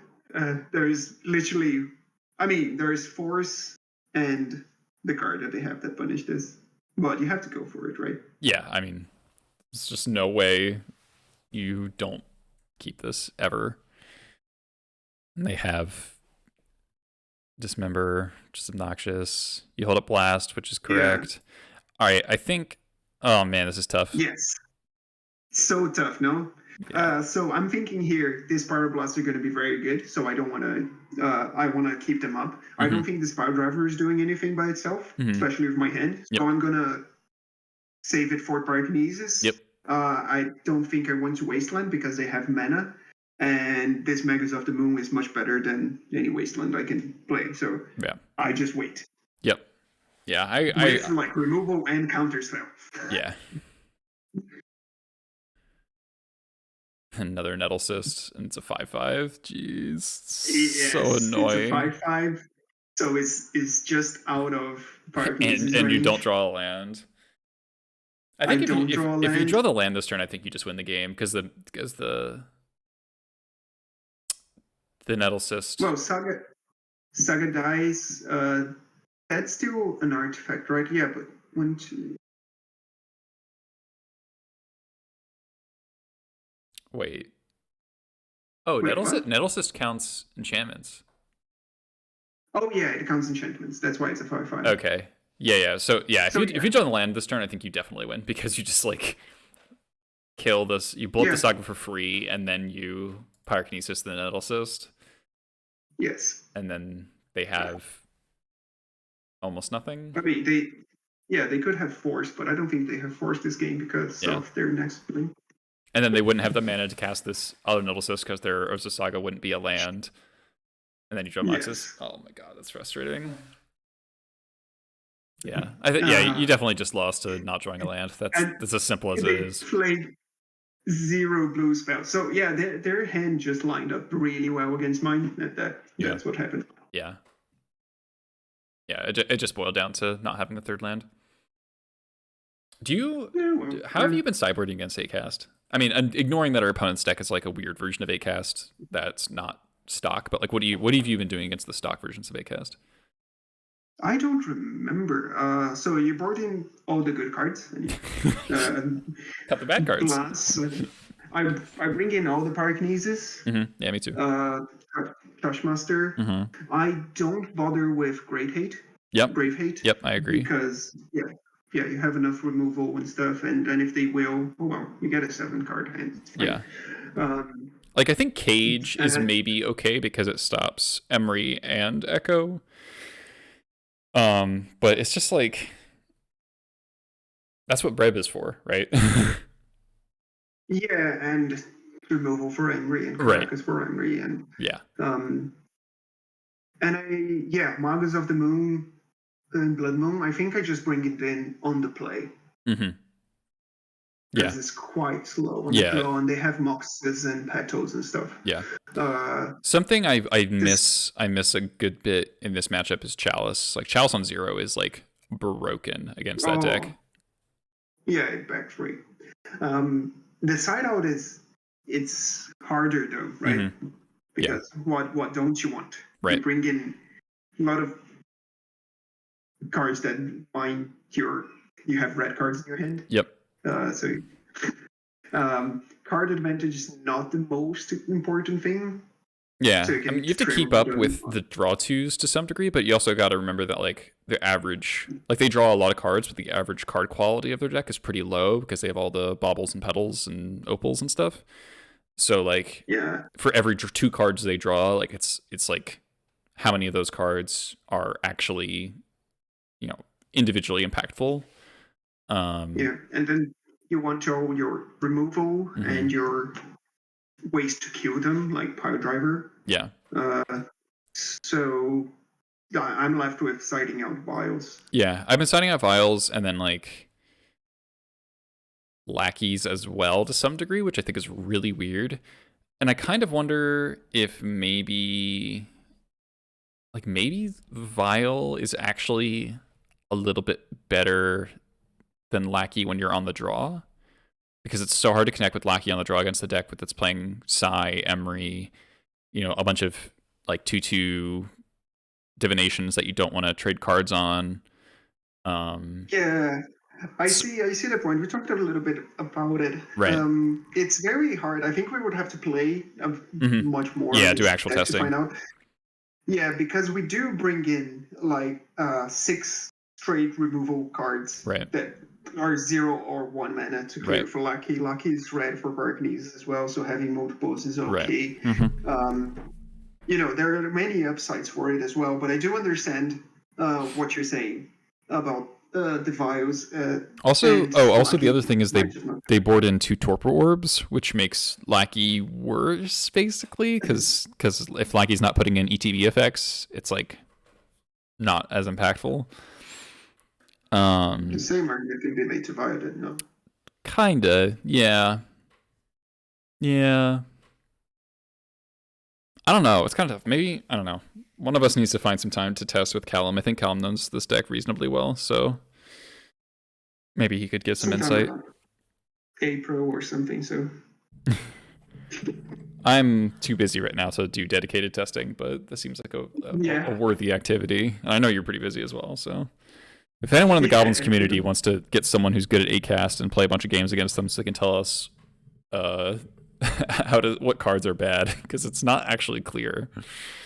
It's this weird situation where our cards are all varying levels of like pretty good, but we also have a ton of cards in the sideboard.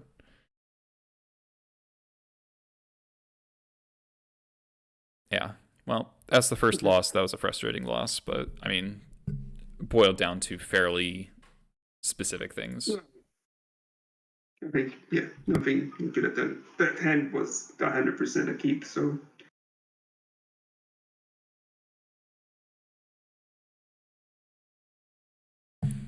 All right, next match.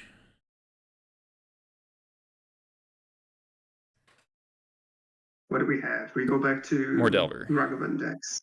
Yeah. Yep, this hand is pretty well-rounded, I'd say.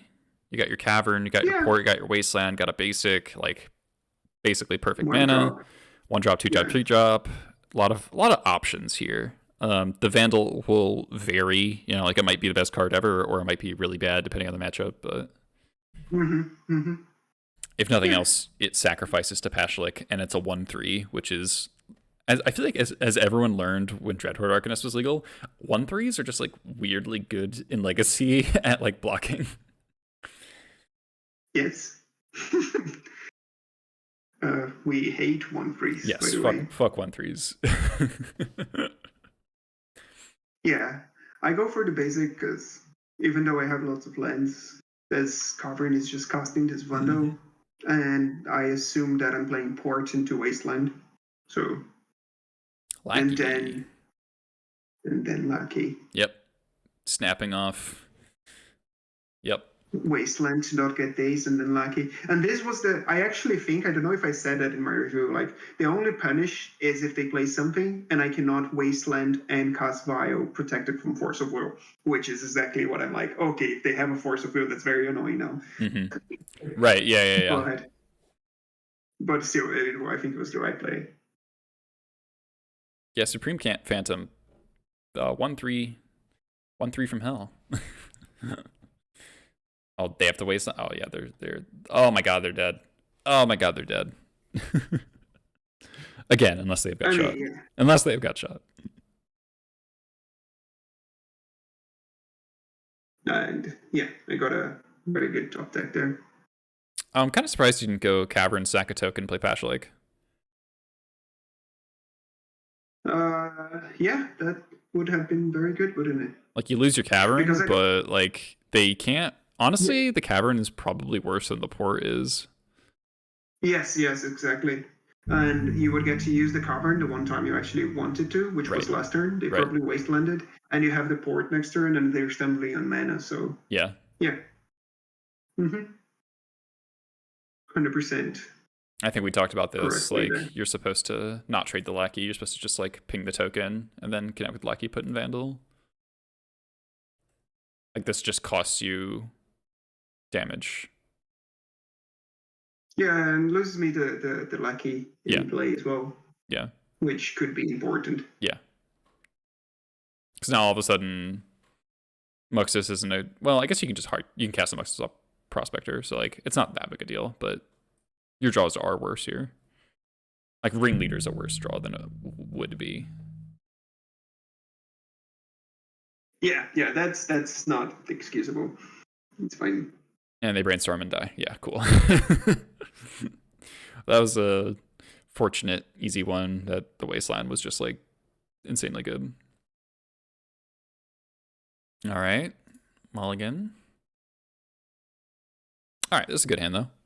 Ooh, what do we put back? This is tough, actually. Yes, it is. I think I go for Pirate Driver, huh? I really want a second creature to pair with the Gem Palm. I think I'd put back the second mountain. Yeah, and then the Vio gets countered, and I'm very sad about that, I think. Okay, yeah. Maybe you just put back the Wasteland. It is a little bit harder to Wasteland them on the draw. But you do have 2 1-drops, so it's not that hard.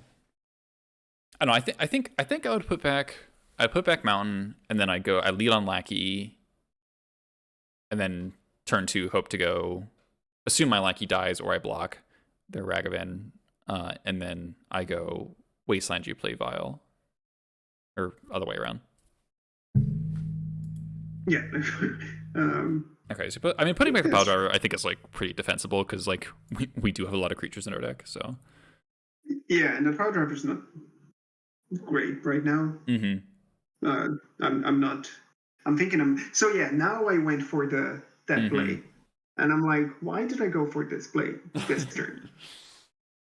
I suspect that the actual reason, for whatever rationalizations we might come up with, is that your opponent got giga screwed by Wasteland game 1, and your brain is probably just like, oh, that works, let's do it again.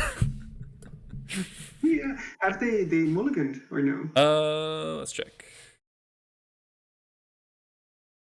No, they kept 7. I guess I'm thinking that with the amount of removal I have in my hand, after drawing this second expert, even with the 1 Delver, that's gonna take quite a while to kill me. So I'll be able to deploy my things. I feel like that's... I don't know. I feel like that's a pretty... I don't hate Wastelanding there, but it is pretty bold. Yeah, I don't know if I would do it again. Just feeling feisty in the moment. I think it works though, right? Like they just die, like they just don't have a land. I think it works. Or like maybe they play 1 land and then draw a second Wasteland. I forget what that happens here. They don't flip the Delver. Oh, they don't have a land. And you draw Pyroblast. Right. Yeah, let's have everything. Cool lightning bolt, bro. Yeah, right. Yeah, and then you just don't even bother Pyroblasting the expert, or Pyroblasting, because they'll probably just go Force of Will, and this way you can just expert it. Oh. Yeah. I guess this is going for the high upside thing. This is really bad against Gutshot. And also gives them a Force of Will target. I don't know. I think I might have just like attacked, put in the Lackey, and then Gem Palmed post combat. Yeah. I think that's reasonable. Okay. I probably like that more. Like you're missing out. You're missing out on the upside, but I mean. Yeah. I 100% like that more. Okay. Because if Lackey connects this turn, then 2 Lackeys is 99% sure, reasonable. It's going to connect next turn. Exactly. Especially with REB and Expert in hand. Right. And they've discarded Daze, Murktide Regent, Court of Cunning. I don't know why Court of Cunning's in their deck. That seems not good. Yeah, I don't agree with that choice at all. Just sitting here with our Pyroblasts, discarded Delver. All right. Nice, more 1/1s. We've assembled a Delver's worth of pressure. Then you get and the festivities. Yeah. Yes. Ouch. Who needs to win the game? Right.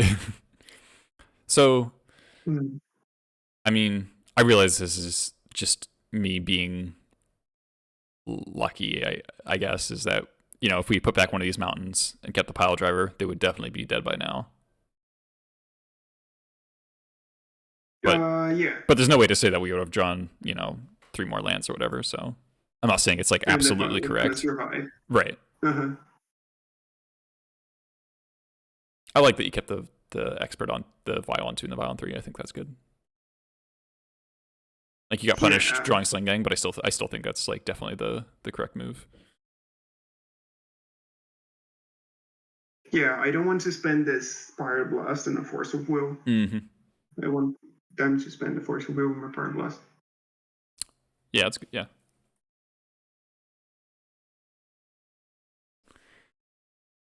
Are you just blasting any cantrip here? I think so. It's like a little weird that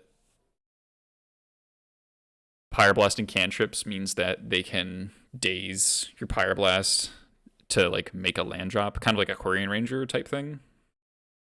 Yeah, but I don't know. Get to cantrips, yeah, I guess like it's still a 2-for-1 for you. I mean, they have no card. They have like 6 cards in hand, so like 2-for-1s aren't that important. But Ringleader's just the nuts. Yeah, I could save the Pyroblast just for like Regent, because if I'm not with the 2 Vials in play, what if I don't Pyroblast the cantrips? I'm just Pyroblasting Regent, right? Right. I mean, it is a little dangerous because, like, if you blast the cantrip and then they have a Force of Will for your second Pyroblast on Regent, you could definitely just lose. Like, if they played 8/8 Regent next turn and then Force of Will to Pyroblast, you would be dead to Bolt. Because you'd be yes. Well, except you have Sling Gang, but... No, it makes sense, yeah. But I mean, yeah, I don't know what's correct. I'm not sure either. I think it is very tempting to just fire off the blast because they're so, like, you have a Sling Gang in hand and that will probably kill them. All right, and then the second blast does kind of just, I mean, they know about the pile driver, so they're just dead.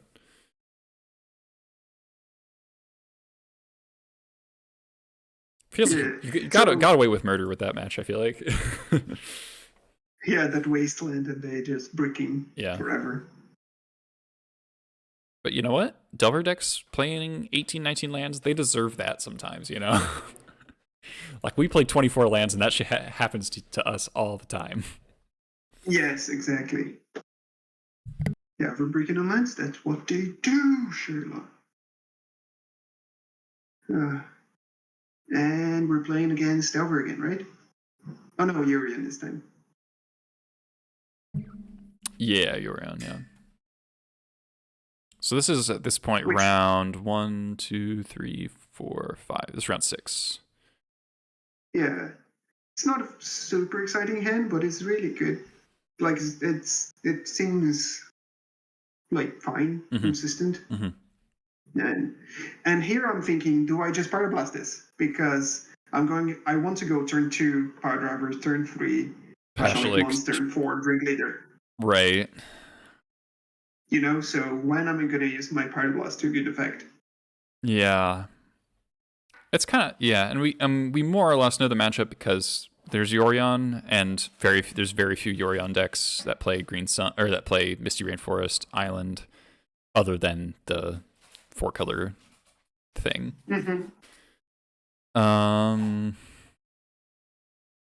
But they do have a lot of Pyroblast targets because they're an Uro deck, they're an Ice Fang deck. Yeah, exactly, which was what ultimately leads me to go against to Red with the Blast here. Like, it can't be that hard to fit a 1-mana spell into your curve, right? Yeah, and I think they're gonna fight back eventually in some level, and so like my 2-3-4 plan, it's not gonna be that simple. Yeah, right. It's unlikely that your game plan doesn't change over the course of 3 turns. All right.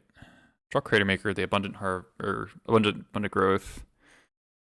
So now again, now I even talk about this in my. Mm-hmm. What do you do? I think I'm slamming War Chief.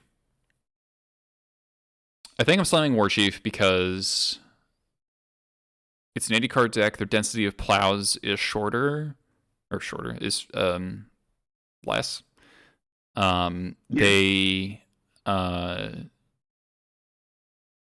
don't have Coatl up this turn. They have no creature. They have no interaction other than plow this turn possible. And this is just like such a good opportunity to break serve. Well, I guess you're on the play, so breaking serve is the wrong term. But just like it's so hard for them to, if they don't have plow this turn, the upside is so high because then their next turn, if they do anything proactive, whether that's like playing a creature, basically any creature, or they want to play an Uro, or they want to cantrip, they'll probably die because of the amount of damage that the War Chief will generate. Because then you can go like Pashlik, Crater Maker, swing for like 1 million, or you can go Pashlik, hold a blast the next thing. Like, I feel like the upside is just too high to not go for War Chief here. Yeah, I agree with the upside.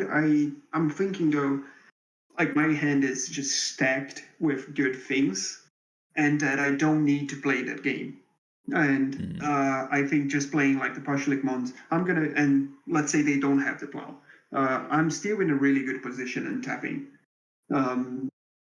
Yeah. So yeah, I think them having the plow, it's much worse for me for them to plow War Chief than Pashalik Mons. That's true. You would rather them plow the Pashlik. Yeah. But I don't know. I'm scared of Wasteland a little bit. Like, if you don't get the War Chief down this turn, then if they Wasteland you, your hand is blank. But if you get the War Chief down, then the Wasteland doesn't really matter all that much. Yeah, not saying it's an easy decision. I think this is really hard, and I don't actually know. I think I lean slightly towards going for Mons. Okay. But that's it. No, you play the War Chief. But I play the War Chief, yes. And I get plowed, I think. That's what they do. I still think it's correct. If you play the Pashlik, you're attacking for 1. You're not really like the Pashlik is more or less only a 2/2 in this hand because it's just you don't have anything to combo with. Like you can Crater Maker something for 3 instead of 2. That's about it. You draw the ringleader. You draw the line for ringleader, so that makes life so much easier. Oh yeah, thank God. Yes. Draw 3. All right, so now you can just like remove every creature that they play for the rest of the game, and they're still dying to this pile driver. Okay, so they loam into a Wasteland, but they're too far behind to loam lock you. Like, they'll just die if they do that. Yeah, and now I'm feeling quite happy that I still have this Red Elemental Blast. Yep. In my hand. Yep. Even though my money requirements are quite bad, so drawing that Arid Mesa was actually quite good. I mean, this is just classic Goblins where it's just like, oh man, I just want to draw another land and then I can do even more stuff. Yeah, yes. And this, do I play? Yeah, I like the expert. I like the War Marshal pre-combat because that plays around endurance. Yes, it was for endurance, and it tapped the Wasteland because you may want 3 red mana. Yep. Or double red and black.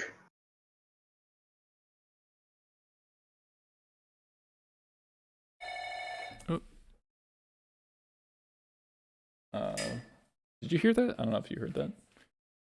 Someone buzzed their flat, and it's a very loud phone. No. Okay, I'm just don't want the stream to pick that up because that would be alarming. All right, keep going.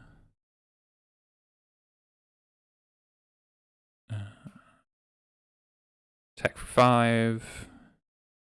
So I think they have Ice Fang. Yeah. Or... Yeah, Coatl. Yeah. What do you do? I think 3 options. I think I would just expert it because I know that the deck does not play any Wraths, so there's no Terminus to be worried about. Yes.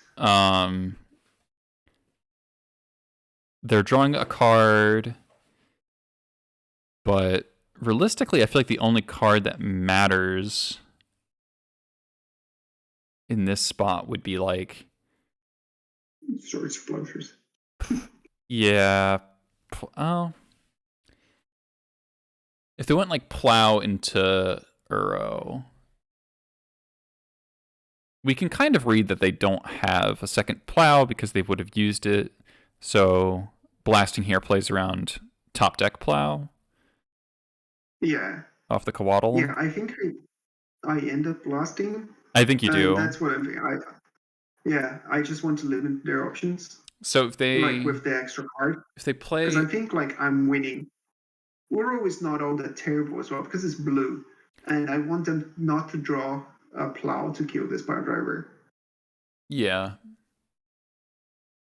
I think it's fine, but it just feels a little wasteful because like you kind of want to play an expert anyway. You know what I mean? Yeah. Like you just want the extra creature in play.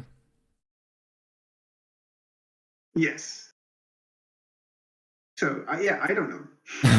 So maybe you're correct. Yeah, the extra creature in play to keep up the pressure could be right as well.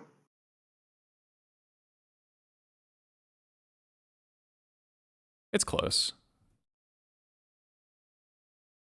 Yeah, maybe expert is right. Because then they go Uro. Gain 3. Wasteland. Okay, they don't have Wasteland. Or they don't Wasteland you. Then you're just playing the expert anyway. And you target your own War Marshal. That's smart.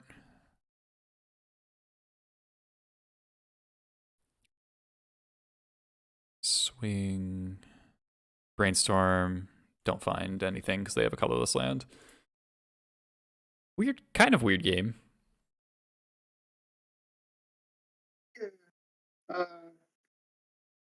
I mean, at the end of the day, I think if you'd blasted, like if you're not blasting the Coatl, then you probably just blast the front half of the Uro, and the result is the exact same, except they have 3 less life.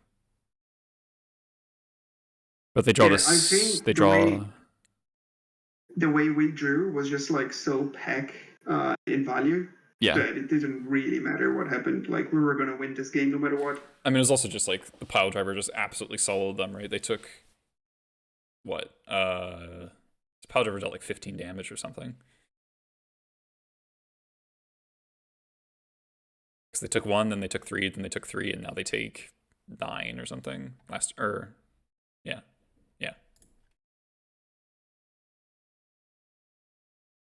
Powder was really good against that deck. All right. Oh yeah.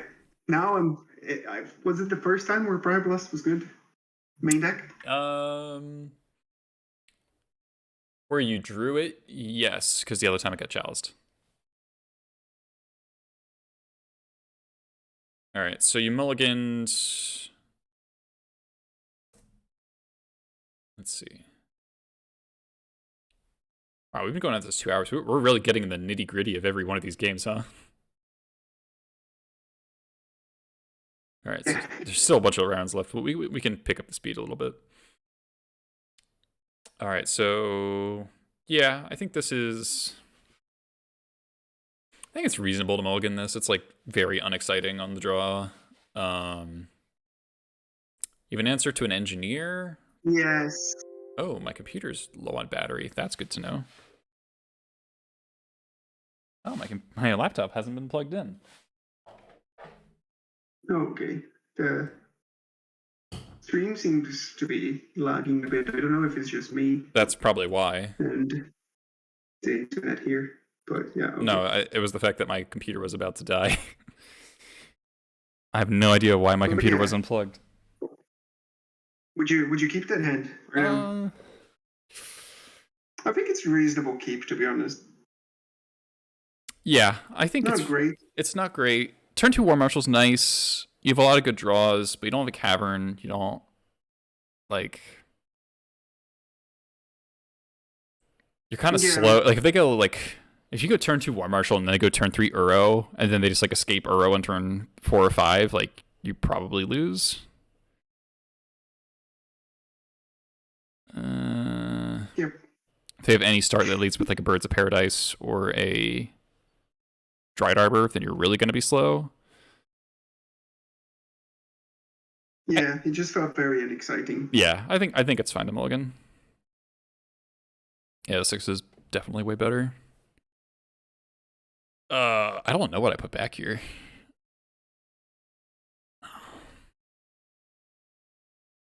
I still haven't caught up. It's still behind. Yeah. Would you screen share on Discord? Yeah. So it says Yeah, I haven't. I still don't have it on. I haven't dropped any Right frames. behind. Try. What if you refresh the stream? Yeah, I'm trying to get. Oh, okay. The Pyroblast hand. Yeah. Yeah, this is hard, no? Yeah. Things between Power Driver, War Show. I don't know. Yeah, I think you have to keep all the lands, and I think you have to keep the Pyroblast. I kind of want to put back the Ringleader.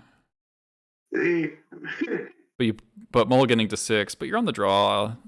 But you don't have a 4th land against a Wasteland Loam deck. Yeah. I don't know. I think lots of any of the 3 are justifiables. Yeah, honestly. I think I would put back the Ringleader, but it's really close. What did I do?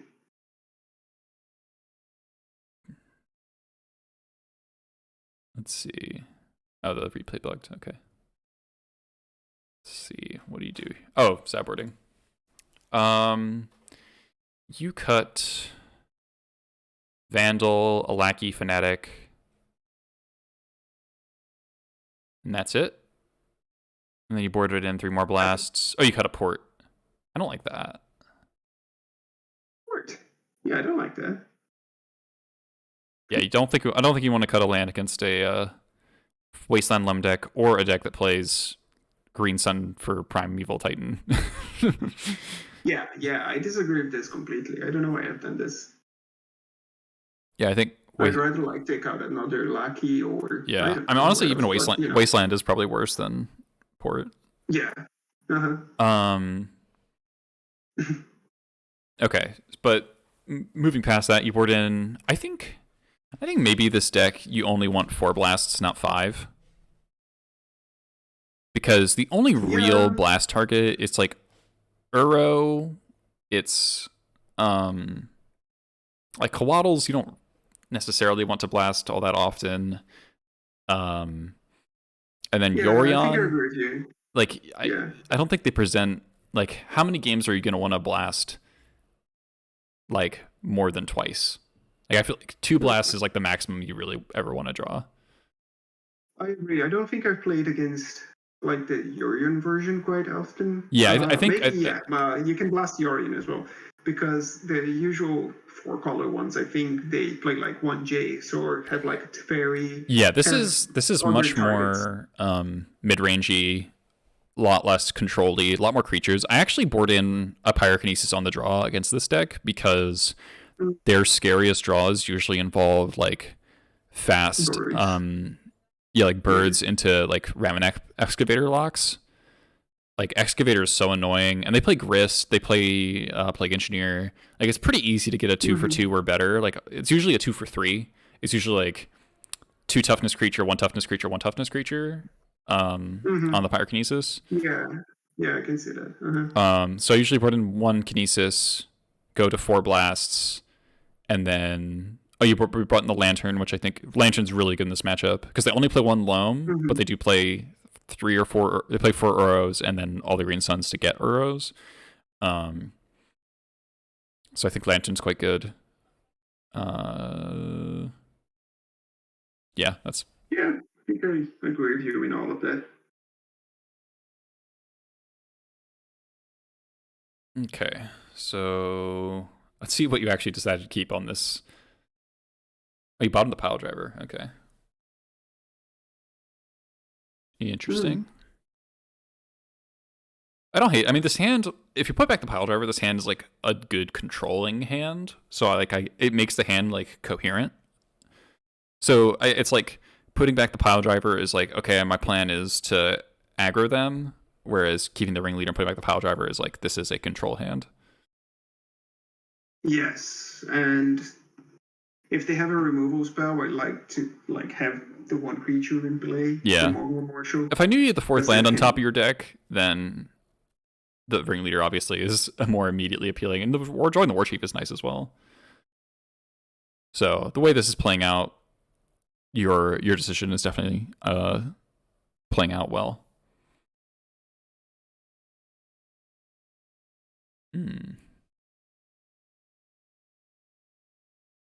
Okay. Yeah, I like no attack. Too bad against Coatl or Endurance. Yeah, exactly. Like, it sucks to give up 4 damage, but like the cost is really high. I agree, and it's something. Yeah, that creature is just too important to me. Mm-hmm. Prismatic ending the war chief. Sure. Plus Wasteland. Wasteland's kind of annoying. Oh wait, draw land anyway. Nice. They Wasteland me twice in a row, I think, and I just draw land. Just draw land. Yeah. Yep. More Wastelands, sure. Draw another Wasteland, sure. Okay, and now this is the time to attack. They have Endurance. But this Endurance just trades with the pile driver. Unless they just want to take 6 for free, which they probably don't. Yeah. I like this blast a lot. Like, let me check how many cards they have in hand. They've 4 cards. So they cast the Brainstorm, they have 3 cards. The deck list on command is... I actually don't... Maybe that's your list? It might be. Trust me to know my own commands. Oh no, this... Oh wow. Oh, this is modern. Okay, extremely not correct deck list. Deck list is this. Here, I'll just sit here for a second so you can screenshot it. This is what Marcelo played.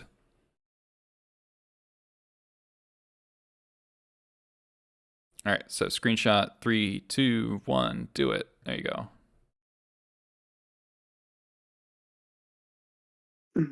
All right. Brainstorm. Yeah, so blasting this Brainstorm. We know they have 3 cards in hand.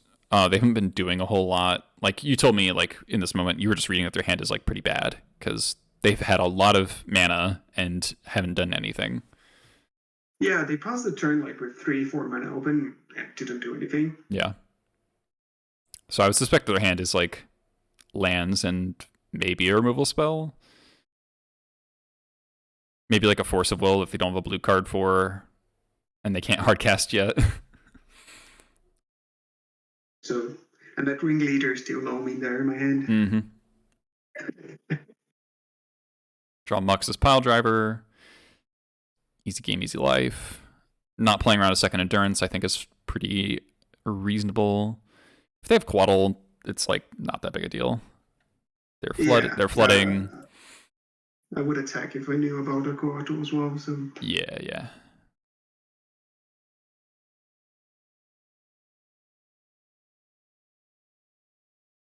Yeah, I actually think if they had an Endurance any turn before as well, like last turn, or they just would have played it. They would have cast. Yeah. Because it is 3 mana, you know? Yeah, you can't just like not use your mana like that. Yes. I wonder if there's an argument to kill... Nah, you don't want to kill the birds here, because if they just play Engineer, you're just like super sad. I was talking about... I did comment about this, because I was like, do I kill birds because doing some Zenith for Titan or something? Mm-hmm. Or it's a way I could lose? Yeah. And I think do I get punished for not killing the birds? I think I do. I think you do, yeah, but I don't remember how. I don't remember how. Kind of surprised they didn't add Yorion to their hand last turn. right? They just like pass with nothing. Yeah, this like literally did nothing. They could definitely just have Yorion in their hand this turn. Yeah, I don't think they remembered about it. Yeah. So Okay, Prismatic into Pile Driver, yes. play Arbor.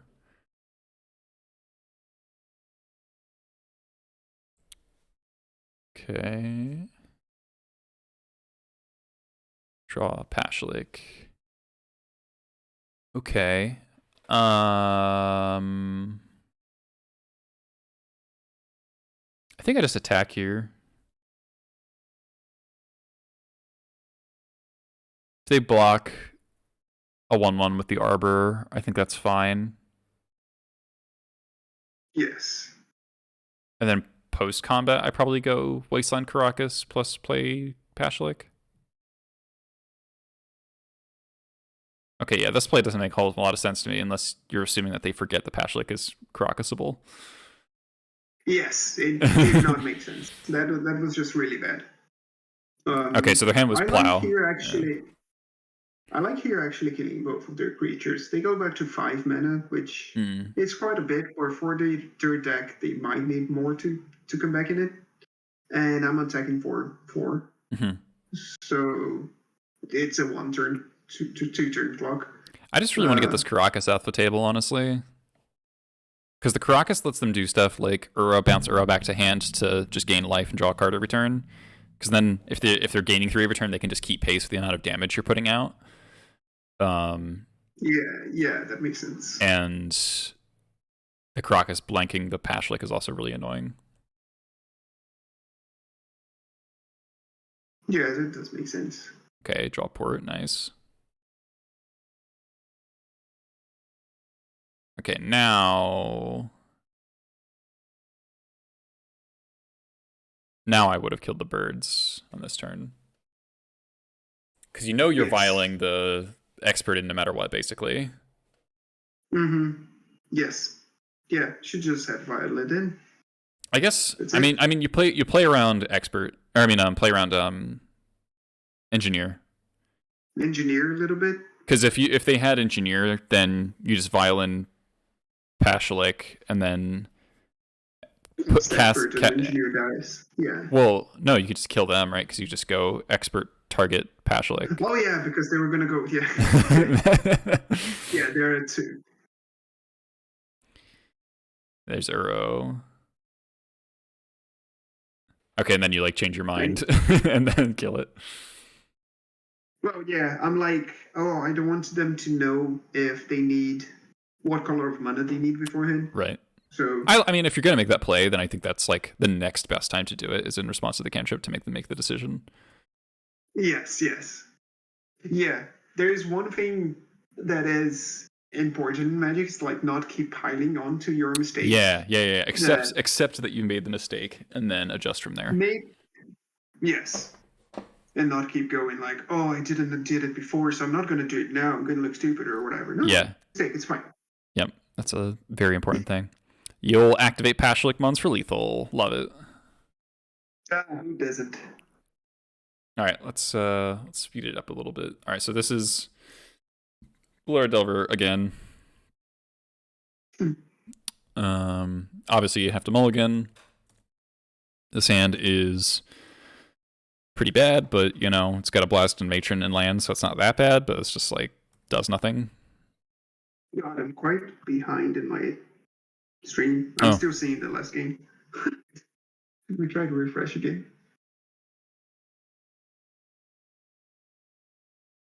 I'm just worried if I open a screen share, it'll I'm like maxing out like what I can do probably. Yeah, no worries. So yeah, there's a Crucible 6, I guess.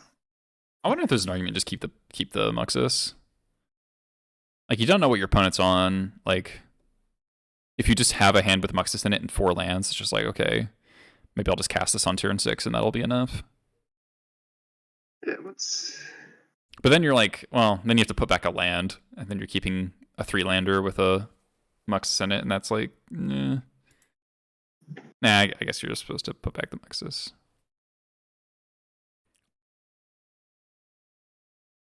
think so. You can always make from Promox if you want, if that's the plan you want to go for. Yeah. The old turn 2 delirium, basically.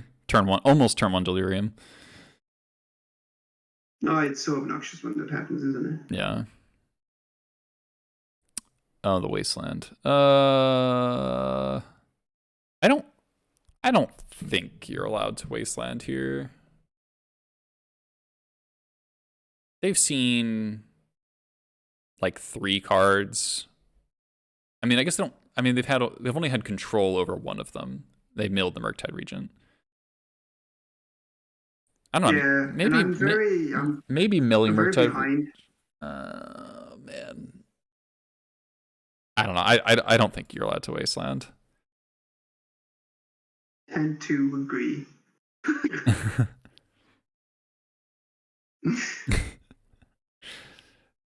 It's just so, like, if your top card, if you had a cavern, I would be more interested in doing it, because then your matron's resolving. But the fact is, like, you're basically saying I'm not going to cast this matron until turn 5 unless you're willing to let matron get dazed, which is just like so far away. And this channeler is like very likely to flip if they cast anything. Oh, but they don't have a land. Okay. Yeah. Then they don't have a land, and I'm like, okay, I'm a genius. Draw more 3 drops. Awkward. Yes. And this game is very frustrating. And I do think we can disagree on the wasteland, but I do think the play afterwards. I don't know if it was turn 3 or when I get to 3 or 4 lands, it's not great as well. Yeah, so this is turn 4. You play Pashlik.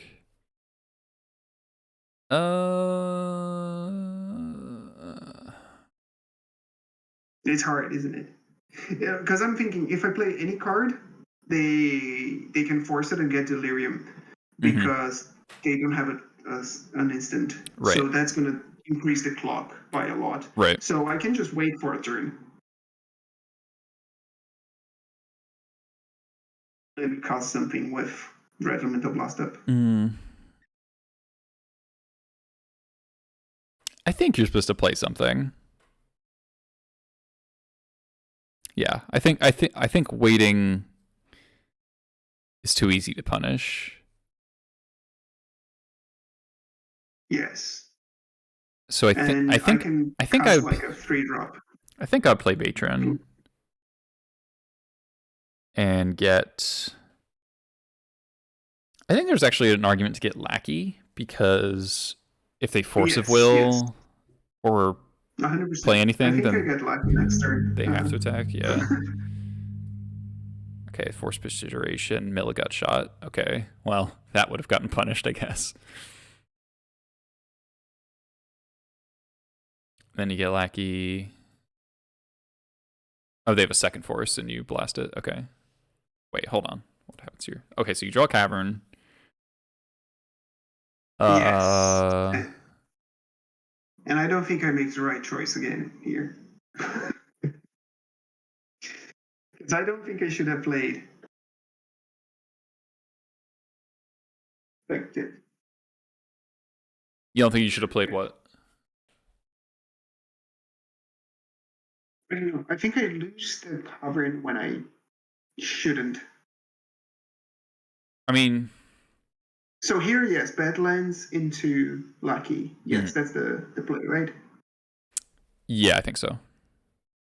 But if you get Pyroblasted, or if you force a Pyroblast, you cannot play the Lackey, but it's what can you do? I don't know if I still get Lackey then.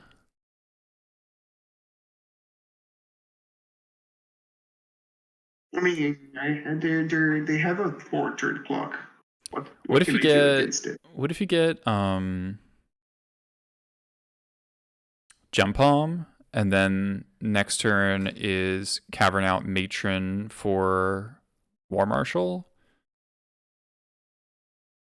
And then as long as you have a land somewhere or a 1-drop in the next 2 turns, then you'll be able to Jump Palm the Channeler?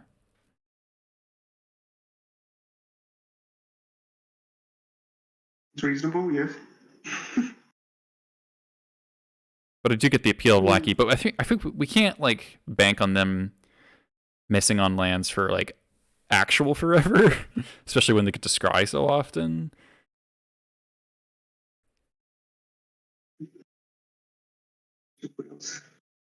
But it's kind of hard to.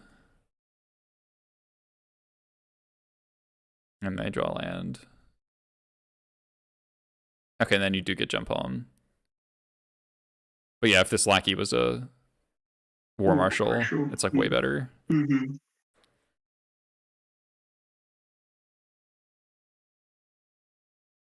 You draw War Marshal, okay. But that doesn't end. That kind of ends up costing you the game, right? Because the you have to do. You're not able to port this turn. Oh no, they daze. Oh yeah, I cannot do it. Oh no, you just get double bolted and die. So yeah, if this more, if they're I mean, if they have double bolt, then nothing matters. Or no, is it? Yeah, they double bolt, nothing matters. Yeah, okay. So after all that, I just like, is there any way for you to get that? What? But I was here. This was just terrible. These days, I didn't play the port before casting the War Marshal, and that is just terrible. Why? Just because if they have like a gut shot, I cannot kill the DRC. Well, they're floating red. So, I know, and I'm like, but I'm thinking like with the days on this tech, they can gut shot. And I'm like, that would have been terrible for me. And why didn't I play this port? Oh, I see. It makes, yeah. But they have red floating, so they don't. It doesn't even need to be gut shot. They could just bolt. But if they have bolt, they're just gonna kill you. They're just gonna win the game either way. You know. I don't know. Maybe they would make a mistake and try to bolt Lucky or something. Yeah, I mean maybe. Hold on. I was just killing myself for not having played that Rashad and Port. Yeah, I don't. I get why, but I don't think it actually affects anything. Yeah, agreed. So if this Lackey in our hand is a War Marshal, then we draw that. Then we play Cavern Matron, get Gem Palm. This Lackey would not be in play. Okay, no, there's nothing. We can't beat double bolt no matter what. Okay, makes me feel slightly less bad. I don't think there's anything you can do. And I don't think there was any situation like maybe. No, I don't think we could ever be force bolt.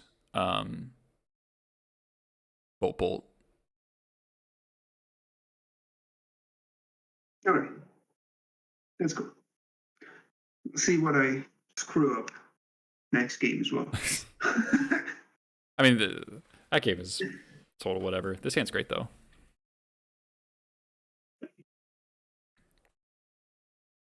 Monkey, Cavern Pile Driver. Sure, everything trades. Murktide gets blasted. Cavern gets wastelanded. Everything trades. Lackey. Yeah. In the festivities. Oh, this is the one where they have the gut shot for the Pashlik, right?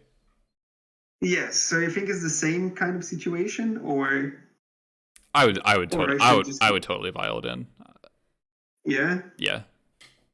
Like you get like super punished for it, but like I would totally do it. I would not give up free damage. I mean, it's only 1 damage. I don't know. It just seems crazy to me to do it. Like I just like can't imagine being like, oh yeah, I'm gonna play around Gutshot there. But maybe I'm just habitually against playing around Gutshot. It's just the only card that I actually have, and I don't know. I think I should have played around it. Yeah. But oh well. Yeah, maybe you're supposed to. I just have a hard time accepting that. All right, more 8/8s. Yep. Nah, the third Murktide Regent. Skilled gamer over here. You draw the blast, but can't beat 3 of them. Yeah. Stupid. Yeah. Stupid magic card. What can we do? Yeah. If we took 2, was happy about it. I mean, if you had the Pashlik and they still had the gut shot, what changes? I think I backtracked everything and it didn't matter. Let's see. So they would be at 15. No, 16. So they take 1 damage from one more Martial dying, and then I play my 4th land, right? So let's see. So they'd be at 16, 15. You vie on the Pashlik. You draw Caracas. They're at 15 here. Draw that. You activate Pashlik. They go to 14. You have 3 1/1s and a Pashlik. You draw Blast. You kill the 6/6, attack for 4. No, attack for 5. They're down to 10. No, down to 8. And then you still lose. Right? Yeah. Yeah, you'd be 2 damage short. Yep, nothing to do there. Yeah, well, the one loss to Ragavan in 5 rounds against Ragavan. Right. Okay, and also, you didn't lose to Ragavan at all. It was the stupid 3 Murktide Regents. I say Ragavan, I say the deck, yeah. Oh, sure. All right. On the play here, very reasonable hand. If the Vial doesn't resolve, it's dicey, but it does, so this hand's great. Yeah, but yeah, you always keep this, right? Yeah. Prospector's nice. Oh, this is interesting. Do you just expert here, and if they daze, you can just use the Prospector to pay for daze? Yes, but it's just how much you like you value your. It's licking me all over. How much you value the Prospector here. Yeah, I think getting rid of the DRC is important too. It's also tricky because we don't know exactly what version they're on yet. So if they're on the Jeskai version and they have Prismatic Ending in their deck, losing the Prospector to a daze would be really bad. So I think it's reasonable to wait, but I also can understand just going for it. Yeah, also, just if you wait, you can just Violent Expert instead of casting it, so there's Force of Will. Yep. But I mean, if they had Force of Will, they probably would have forced the Vial. Yes, they would, but then 1 draw step can change everything. True. And I mean, it is nice that, like, you don't have another 2, so the Expert just kind of fits. Yes. Offering the trade.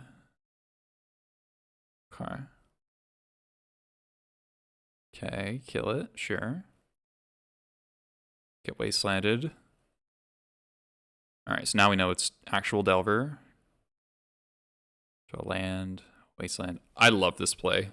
I thought this was really cool. Wasteland them, they bolt Prospector, Violent Matron, sack Prospector, get jump home Delver. Yes. It's just a very elegant line. It works so well, right? Like you get to use like all your resources. Yeah. And you get to like use their own card against them to some degree. Like it's just a beautiful line. Yeah. Goblin is so cool. Yeah. Kyle wanted to get War Chief in play this turn since they don't have a red source.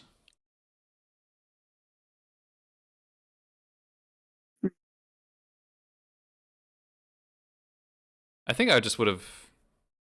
Well, is your plan Viling and Muxus? Yes. Okay, then My plan is that I makes win sense. I win in 3 turns. Yeah. Okay, that's fair.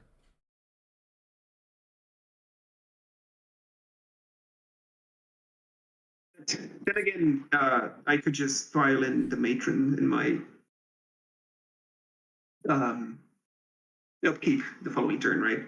Yeah, it's 1 turn slower though, because your vial was already on 3. Oh yes, yeah. Yeah, so that was my plan. Yeah, that makes sense. And then when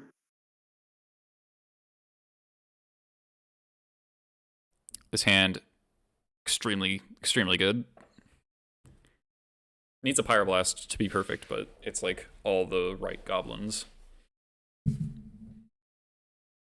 Oh, and you draw a vial, sicko.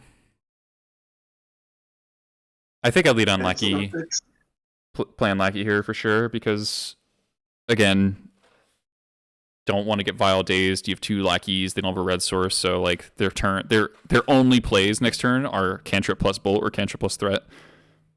I guess they could play a Delver. But then you can just go like probably. I mean, I might just expert the Delver at that point. But I mean, that would depend on your draw step, I guess. Oh, you played the Vial, Marcelo. What are you doing? What did I do? You played Vial. Yeah, I'm like, one of these lackeys is going to connect and win me the game. That's ambitious. That's ambitious. I think it's probably wrong. Yes.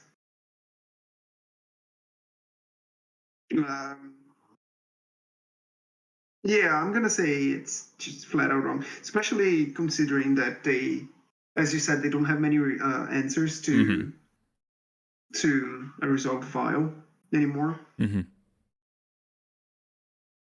Delver doesn't flip. Draw another expert. Wow, they are dead. Bolt 1. But right now I'm very, very tired as well, so I'm gonna be I just want to finish this games and. Yeah, this is round 7. This is probably like 2 in the morning. Yeah. Oh, you matron for another Lackey. That's a very like 2 a.m. play. It's like, what's End the Festivities? Never heard of it. Matron for another Lackey. Care about it.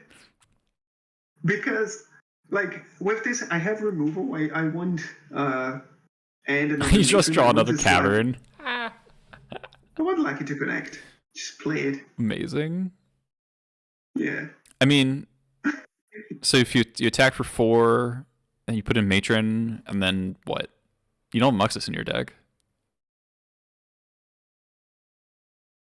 Probably just Sling Gang, and then you have like what, 5, 6, 7, 8, 9. I mean, yeah. Then they're just like dead unless they have End the Festivities. Yes.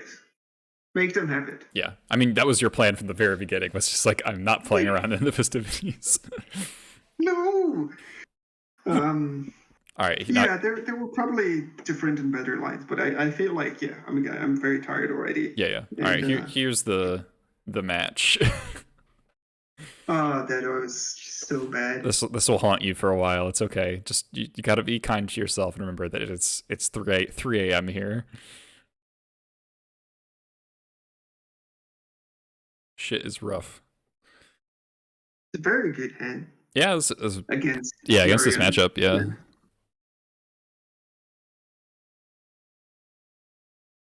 It's a little annoying that we don't get to just like automatically know that Yorion means death and taxes anymore, because then like that can really inform what you're going to do. But now it's like, oh, it could be a dirtily blue deck, or it could be Stoneforger Mystic, you know? Yeah, so when I kept, I was like, this hand is either very good or really bad. Well, it's not that bad against death and taxes for what it's worth. You can Red Blast Yorion. Like that's like a thing that can happen. Oh yeah, that's true, yeah. Do I like playing Pashlik instead of Matron that turn? I feel like I want to protect this Matron with Red Elemental Blast. Do you have to when you have a Ringleader as well, though? Oh, I drew to yeah, so I don't. The thing I'm doing here is, what do I want to matron for? Like I Right. have a good 3-drop and I have a good 4-drop, and the latest I played the matron, the better, right? It's true. The longer you That wait no, for that's her. a good point. So yeah, that Also, if you was what I was thinking. save the matron until after ringleader, your ringleader is better, like slightly. Yeah, exactly. There's that as well. Um, so yeah, I didn't know exactly what I would go for the matron here. So yeah, I think playing the Peshlik was correct. Yeah, no, I'm into it. All right, this is where I disagree with what goes on here. Because I think they're just like so likely to try to escape Uro next turn. Like it's so easy for them to have it land. I think I would just play Matron and pass with Mountain Up. Yes, Like this is such a bold ringleader. It's a good I one, think that's but I think that's true. I even inclined like even I would play Vio instead of matron, to be honest, and start ticking this up. I mean, if you I get think I like that Matron, even I think I would more. Matron for Pile Driver, and then the next turn, if you don't draw a fifth land, I would go Pile Driver plus Vial, and like Mhm. assuming that we use the Pyro. I guess if we use the Pyroblast, then I would just play Ringleader. If they whiff on the land and we don't have to Pyroblast, then Pile Driver Vial, hold up Pyroblast. It's not just the land. It had to be either a 1-mana spell with a land that they can cast or another fetch land, right? That's true, Yeah, because they but have 4 cards in the graveyard plus 1 with the fetch. But yeah, but still, yeah, I don't. I'm not defending this play. yeah, That was what I was thinking before. yeah, I gotcha. Okay, so they have an Uro. Pyroblast it. Goodbye.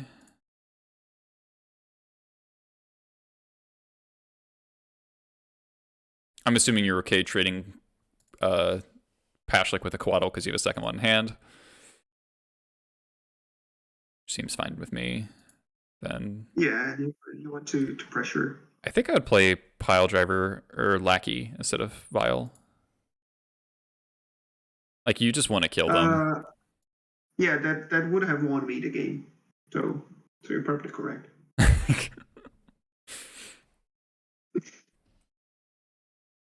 So they plow the Pile Driver. Oh yeah, already Oh, like Green Sun for two or 6. 3 mistakes in here that Yeah. are like, and they're gonna keep on coming. So if I mean But it's fun. Like I can explain why playing the vial, because like your hand is so low that you think like I can keep both pressure with the creatures I have in play, and I have a lot of gas in my hand. mhm. But that's just not good enough. Yeah. Like you can't just try and kill them in Yeah. this scenario, which I think is better.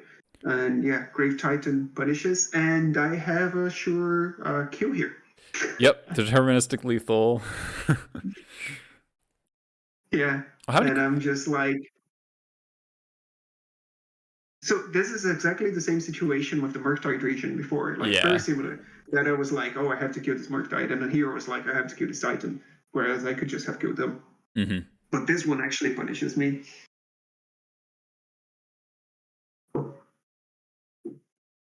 There's actually there's a no, never mind. I was thinking there if you had played Lackey last turn, you have a really funny lethal where you attack with everything but Pashlik, everything gets blocked, and then they take. I was thinking they would take 5, but they take 4. Um, and then you play Pashlik Legend Rule itself and hit them, and that deals 2. But it was one short. It was almost the coolest lethal. Yeah, so yeah, So but yeah, the lethal here, if the other people don't get it, is just like getting Prospector and win the game. yeah, you just get Prospector, Violent Prospector, and then you sack for red, ping them for 2, sack Matron with Patchlick's ability, make 2 more 1/1s, ping them for another 1, and then you have lethal. Mm-hmm. You could even play the lucky, so that would be like 1 extra damage, so if they were paid or something. Yep. But yeah, I do this, and I still think it's a very okay position. Yeah. But their turn is just so good. Their turn is really good. Yeah, they get to go Prismatic Ending, Uro, and then Force of Will, right? Yes.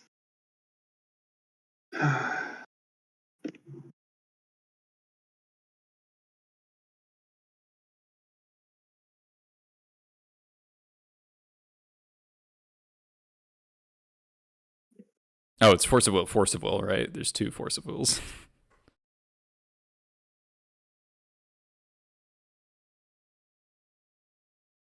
Oh yeah, and you have to wait a turn and. Yeah, and then they destroy. I don't know.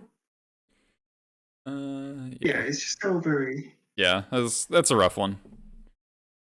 All very frustrating there. Lessons learned on that one. Just looking for lethal, and I think letting them escape Uro was probably where the wheels fell off a bit.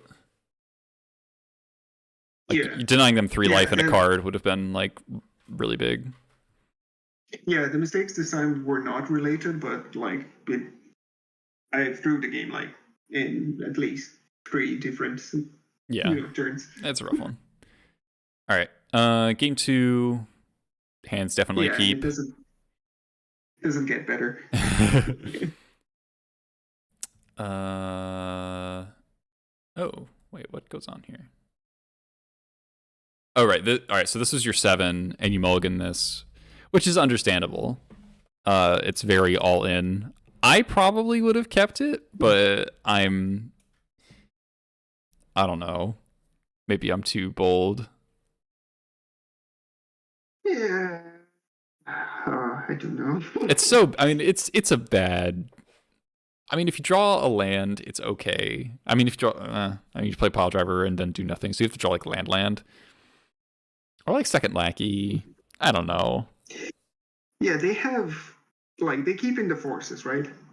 I don't think I was looking at the list and I was like, what do they cut aside from Force of? Like, I mean, they have 3 force negations, so they can cut those.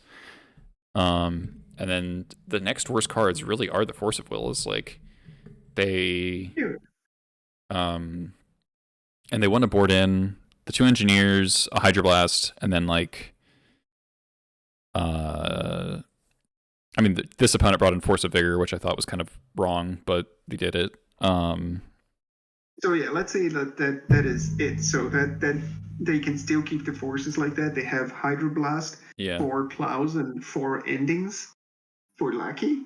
Okay, all right, fair enough. Fair enough. Too risky.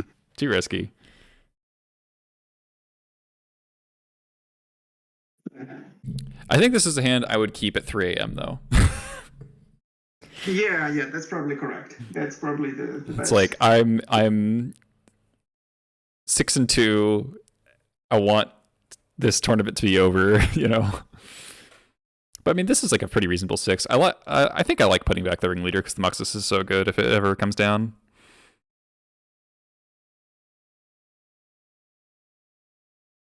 I think that's pretty reasonable. File resolves, cantrip, gets Force of Vigored, pitching Green Sun, which normally is like a great exchange for us, but yeah, that just felt so bad in here. Yeah, so annoying. Yeah, and then that happens. Like, it's like, what the fuck? Like, they preordain. Because I'm like, this is gonna be fine, and then I'm like, oh, okay, I just lost. They top on the preordain, but their mana is bad. Blast the Brainstorm. Okay, they have 1 card. Still whiffing on lands.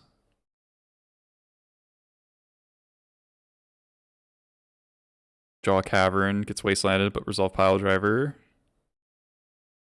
Prismatic Ending. And then you can seed right here. Yeah. did not have to. I was just so annoyed with Force of Vigor with like them forcing my Vile when I had Red Elemental Blast in hand. Right, yeah. Can't punish. Yeah, I get why. It's definitely... And this was 3:20 in the morning. Yeah.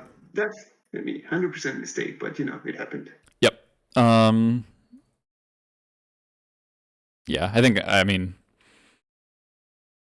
it is what it is there. But I do think if you continue to play from here, unless they have like 2 cards, unless those cards are Land Uro or like Loam Wasteland, you're probably favored from here.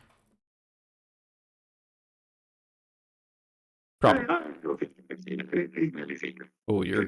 could have it. Say again. Like bio. You're cutting out some fierce. Hold on. No, yeah, I don't say favorite, but like if I draw bio port, any relevant stuff, I'm thinking I'm in a good position. Yep. So I should definitely have kept on playing it. Yeah. We don't well. All right, final round. This has been quite a marathon. Even just to recap, it's taken almost 3 hours to look at all these rounds. All right. And the last one, I think, is one of the best matchups. Yeah. This was sweet. That was really fun. And I was just dead. I was just talking to Eli on Discord and being like, "Oh, they've done this. Yeah. What do we do now? Yeah. They've done this. We have lethal." Yeah, I remember the messages were pretty... It's just like, I could just tell that you're just like, I want to go to sleep so bad. Yeah, I looked on MTG Goldfish, right, and knew they were on Doomsday. So I just mulliganed for something that looked decent against Doomsday. Honestly, I might have kept this against Doomsday because you have a 1-drop plus a Wasteland. And there's a world where I might just play like turn Prospector, turn 2 War Chief, and then turn 3 Wasteland plus Crater Maker. But my draw steps are good. Like, this is not a terrible keep on the play against Doomsday, but I mean, a Lackey hand is going to be better. Yes, that's what I'm thinking. Okay, still... And this... I mean, this is also kind of defensible. Cavern Fanatic into Port plus Wasteland, Pashalik.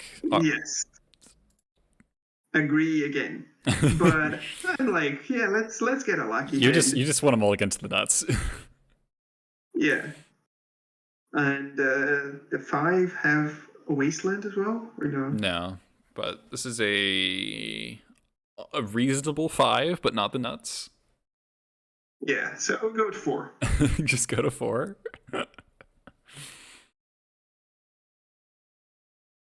And it's definitely the worst hand out of all of them. Yes. But, I mean, hey. Vile Cavern, Wasteland has play. Yeah. You could draw Red Blast and punk them out. Yeah, it can do stuff. The 7 and the 6 were definitely better. Oh, you have to put back the Cavern. Right, 4 cards. Yeah. We're in, it's fine. Who has never moved to 4 against the combo deck and won? With a hand that doesn't it doesn't do anything. Damage in 5 turns.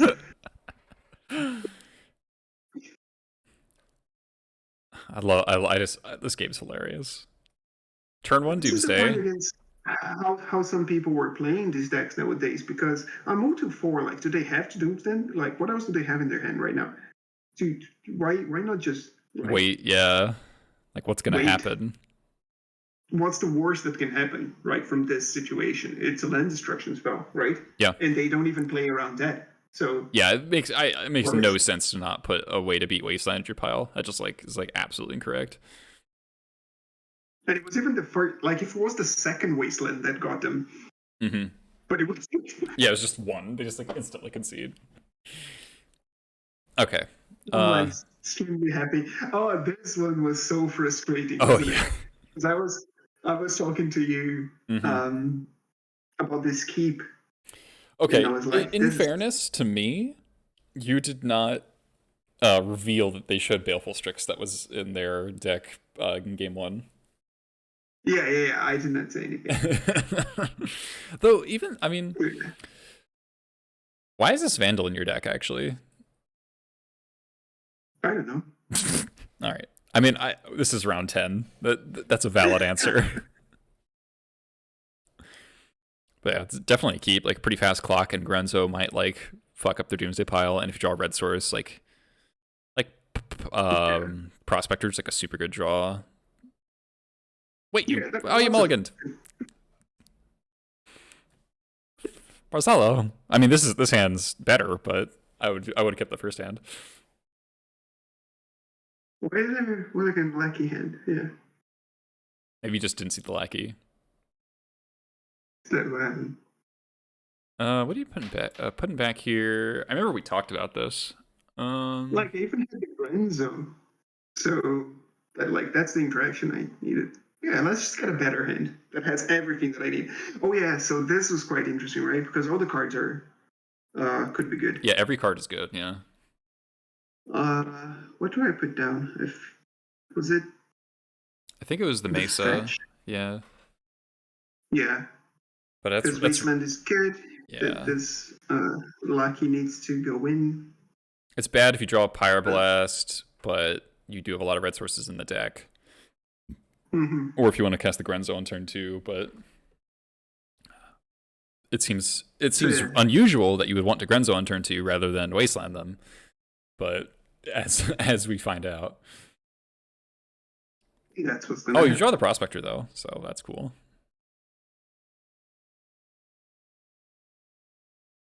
Basic island, basic swamp. Yes. Baleful Strix. Baleful Strix. I'm like, what the hell? Oh, plus Lotus Petal, Dark Ritual, Doomsday. Cycle Street Wraith, get Force of Willed, Pitch Force Negation. Jesus Christ. Everything. I'm just like thrown against the wall, and then it's like, no, you want to do anything? No, you don't. What an insane hand. Yeah. That is ludicrous. With the block for Lackey that never got to go. Yeah, if they don't have the Baleful Strix, they just like lose this game.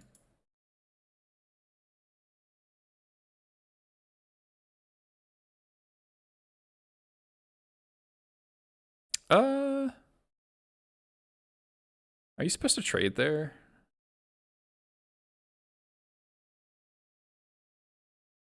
I think you're supposed to trade there. Maybe not. Maybe, I don't know. Probably doesn't matter. It doesn't, yeah, I don't think it makes a difference. Wow, they didn't even play around Pyroblast in their pile. Opponent was also late at night and probably did not feel like playing around anything. Yeah. I mean, there's an argument that I wonder if you're not supposed to Mindbreak Trap the Doomsday ever. Like, you're just supposed to let it go and try to Mindbreak Trap. I don't know. They have a Baleful Strix. You're not attacking. Nah, there's no way that's correct. There's no way. Yeah, because if they have the force, they have the force. Well, either way, right? Unless they go for an LED pile. But then they just construct a different pile. They just build a Brainstorm pile if they keep the forces in hand, probably. All right, game 3, final game of the night. Unfortunate. I have to throw that back. And this was a thinker, like we were, oh my god. Because every life point mattered so much because of yeah, Street Wraith. Yeah. Piles. So if I didn't see Basic Swamp in their deck, I think I probably would have kept this hand like against stock Doomsday and then just try to Wasteland Surgical Underground Seas. I would love to do that. I haven't done such a play like that in forever. All right, so I think you go to 5 this game, right? I respect this mulligan a lot. I think it would be very easy to keep this hand and lose. Yeah, I don't like this at all. It's just like Cavern is abstractly good, War Chief is abstractly good, Pyroblast is abstractly good, but it's just like they don't play well in the hand together the way it is. Yeah, it's slow. It's not doing. Yeah. Like you counter and trip, and then you just pass the turn. Yeah. hand's great though. Just put back land pile driver, put back mountain pile driver, get Badlands. Yep. They kept 7, right? Yeah. Yes. I think so. So cool. Yep.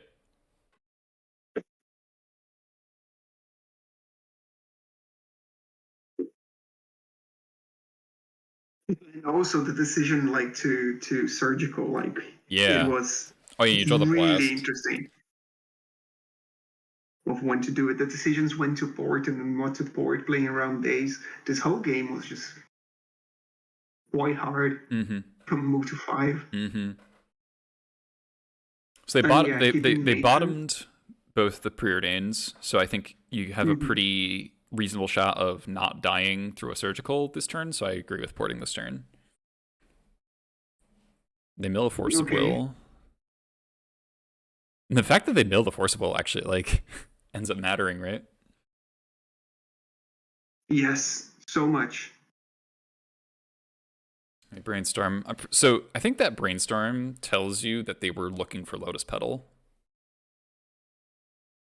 Right? Because why would you Brainstorm main phase as your last mana for the turn if not to find Lotus Petal and your hand is Dark Ritual Doomsday? Makes sense. Maybe play around Red Elemental Blast.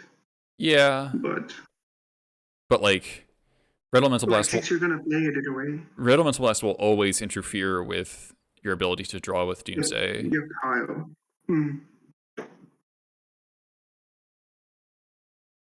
So here we're just thinking, like, here we're doing like all this maths, being like how much you're gonna be after Doomsday, like how much do they have to be to not be able to cycle Street Ray for deep analysis. Yep. And what cards are important, what should be surgical. Yeah, this is tough. After drawing a card, you go, do you port? Do you drop one? Do you drop the other? What do you play around? So the easy part is just put in Slant Gang. That's the most straightforward thing. And then I think Surgical Force of Will is what it was, either Surgical Force of Will or Surgical Brainstorm.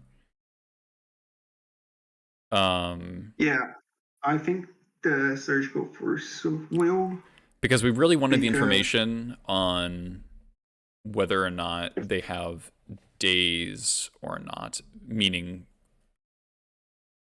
like we basically needed to be able to tell if we're supposed to port or supposed to hold up blast this turn. Yes. And so or using power driver. Yeah. And so like while surgical is potential disruption, it's better here as a way to identify what the best way to use your other disruption is. So let's see what I honestly forgot what this, if you hit Force or Brainstorm. I think you hit Force. I think Force is the correct choice. Because unless they have Pact, they can't protect really anymore. And if they can't cycle Street Wraith, it's hard for them to get through their whole pile. So Cavern Oracle doesn't do it through Pyroblast, because you can just Pyroblast the Oracle once it's resolved if they don't have an empty library. And it's hard for them to have an empty library if they can't cycle Street Wraith. Yeah, exactly. And that's in check as well. But yeah, this took forever. I think my clock against theirs was... Yeah, you're at 12. Oh, you're only like 30 seconds behind them. Okay, so Surgical Force. Oh, no, that took a minute and a half. Okay. All right, so their hand is Dark Ritual, Doomsday, Daze, Deep Analysis, Edge of Autumn, Street Wraith. So the math is they Doomsday, they go down to 7, and we have 5 creatures on board. So playing Pile Driver doesn't actually affect anything. So in that case, we just want to hold up Blast and blast their draw spell. Yes. Because of the cards that are in their hand, only 3 of them, maybe 4 of them, actually have text. Because the Dark Ritual does something, the first Doomsday does something, and the Edge of Autumn does something. Street Wraith doesn't do anything. Yes. Second Doomsday doesn't do anything. Daze doesn't do anything. Deep Analysis only does something if they do an LED pile, but if they do an LED pile, they auto lose to REB. I'm trying to see if they pack negation in their deck. I think they do, but they have to put it in the pile. Right. Oh yeah, we decided that the only way that we could lose this game would be if they drew Pact for turn. If they drew Pact for turn, that's the only thing that could go wrong. Yeah, and I'm pretty sure, they made a pile with Counterspell in it. So Dark Ritual Doomsday.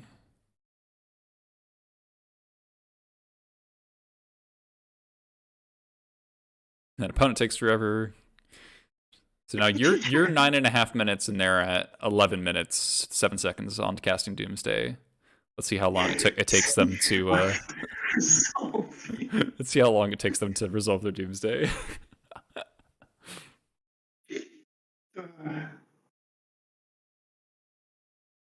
Yeah, it's just so much you have to. Yeah. To know, like, from their deck what they can have. And okay, so Doomsday finally resolves. They spent 2 minutes on their Doomsday pile. And so they drew LED for turn, and that kind of gets them to walk. Or no, they go Edge of Autumn, put LED was the top card of their deck, and then they went for a Deep Analysis pile and get Pyre Blasted and die. But I mean, the Deep Analysis pile doesn't even make sense, because they just die when they cast Deep Analysis, right? Because they cost them 3 life. Like, you don't even need the REB.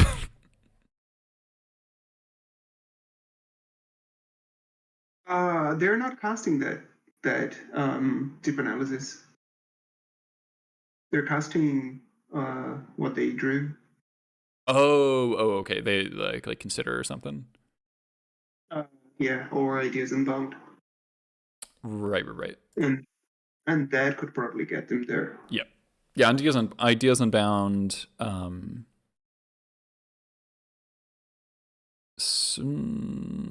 mana. Ideas Unbound. Pedal.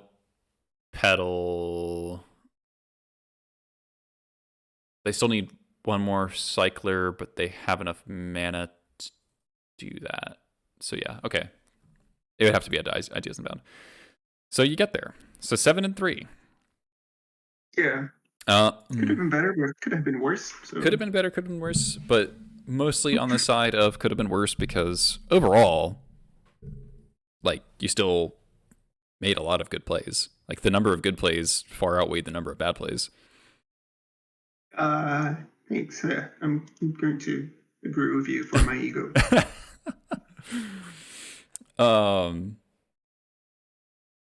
But I mean, those are complicated games. Yeah, so much like interaction. Like, all of them were very interactive. Even the combo decks. It's just the least one was 8 cost, and that was it. Everything else was like very skill dependent. And I'm quite happy with this list. I think you did a really good job of like how on what to do for this tournament. And we might play this tomorrow. Yeah, I'm thinking tomorrow I'll give it a shot. And I think as far as changes from what you did, I think I still want to play the second Muxus. I'll probably still play the Cage tomorrow in case I run into Elds, because I don't really want to play 3 Pyrokinesis. And I'm going to try putting Vandal in the sideboard Trashmaster main deck, because I do like Trashmaster main deck against a lot of the format that's not Delver. I don't know. I'm such a fan of 3 Pyrokinesis. It's just like I just don't like boarding it in against Delver, and I only have 2 ringleaders to get back the card advantage. I don't disagree there. I don't as well. It's just like in the unfair matchups where I really wanted. Yeah. And it's basically 8 cost Psy and Elves. But I already have like 10 cards to board in against 8 cast. like 2 Kinesis. I'll bring in 1 Moon. I'll bring in 3 more Blasts. I'll bring in Vandal. I'll bring in Second Muxus. I'll bring in Mindbreak Trap. I'll bring in Needle. Like that's I don't need a 11th Cyber card. Yeah, that seems very decent. Then again, I have no idea how I'm sideboarding against a cast. Let's say no. Yeah. It's like probably like on the draw. That's 7. I have to get to 10 somehow. Like that just looks wrong. Oh no, man. There's no way. It's gonna be something you just see on the day. Yeah. Like, yeah, I think I'm gonna stick with siding out vials. Yeah. All right. I think that's it for me today. Quite a lot to talk about. This was fun. I'm glad we could finally do this. I know I've been trying to do this for a while, but then like moving and all the stuff, it's just too hard to stream. Let's hope we get some content from tomorrow's tournament then. Yeah. All right. Thank everyone for watching. Appreciate people sticking around. Go follow Marcelo on Twitter and YouTube. I think yes. You can post your links in the chat if you would like. I just put YouTube. I'm not streaming much. I don't really find the time like this do it. And when I'm playing leagues or something, I just don't actually play them all at once usually. Right. Yeah. It just takes me forever to go through one. Yeah.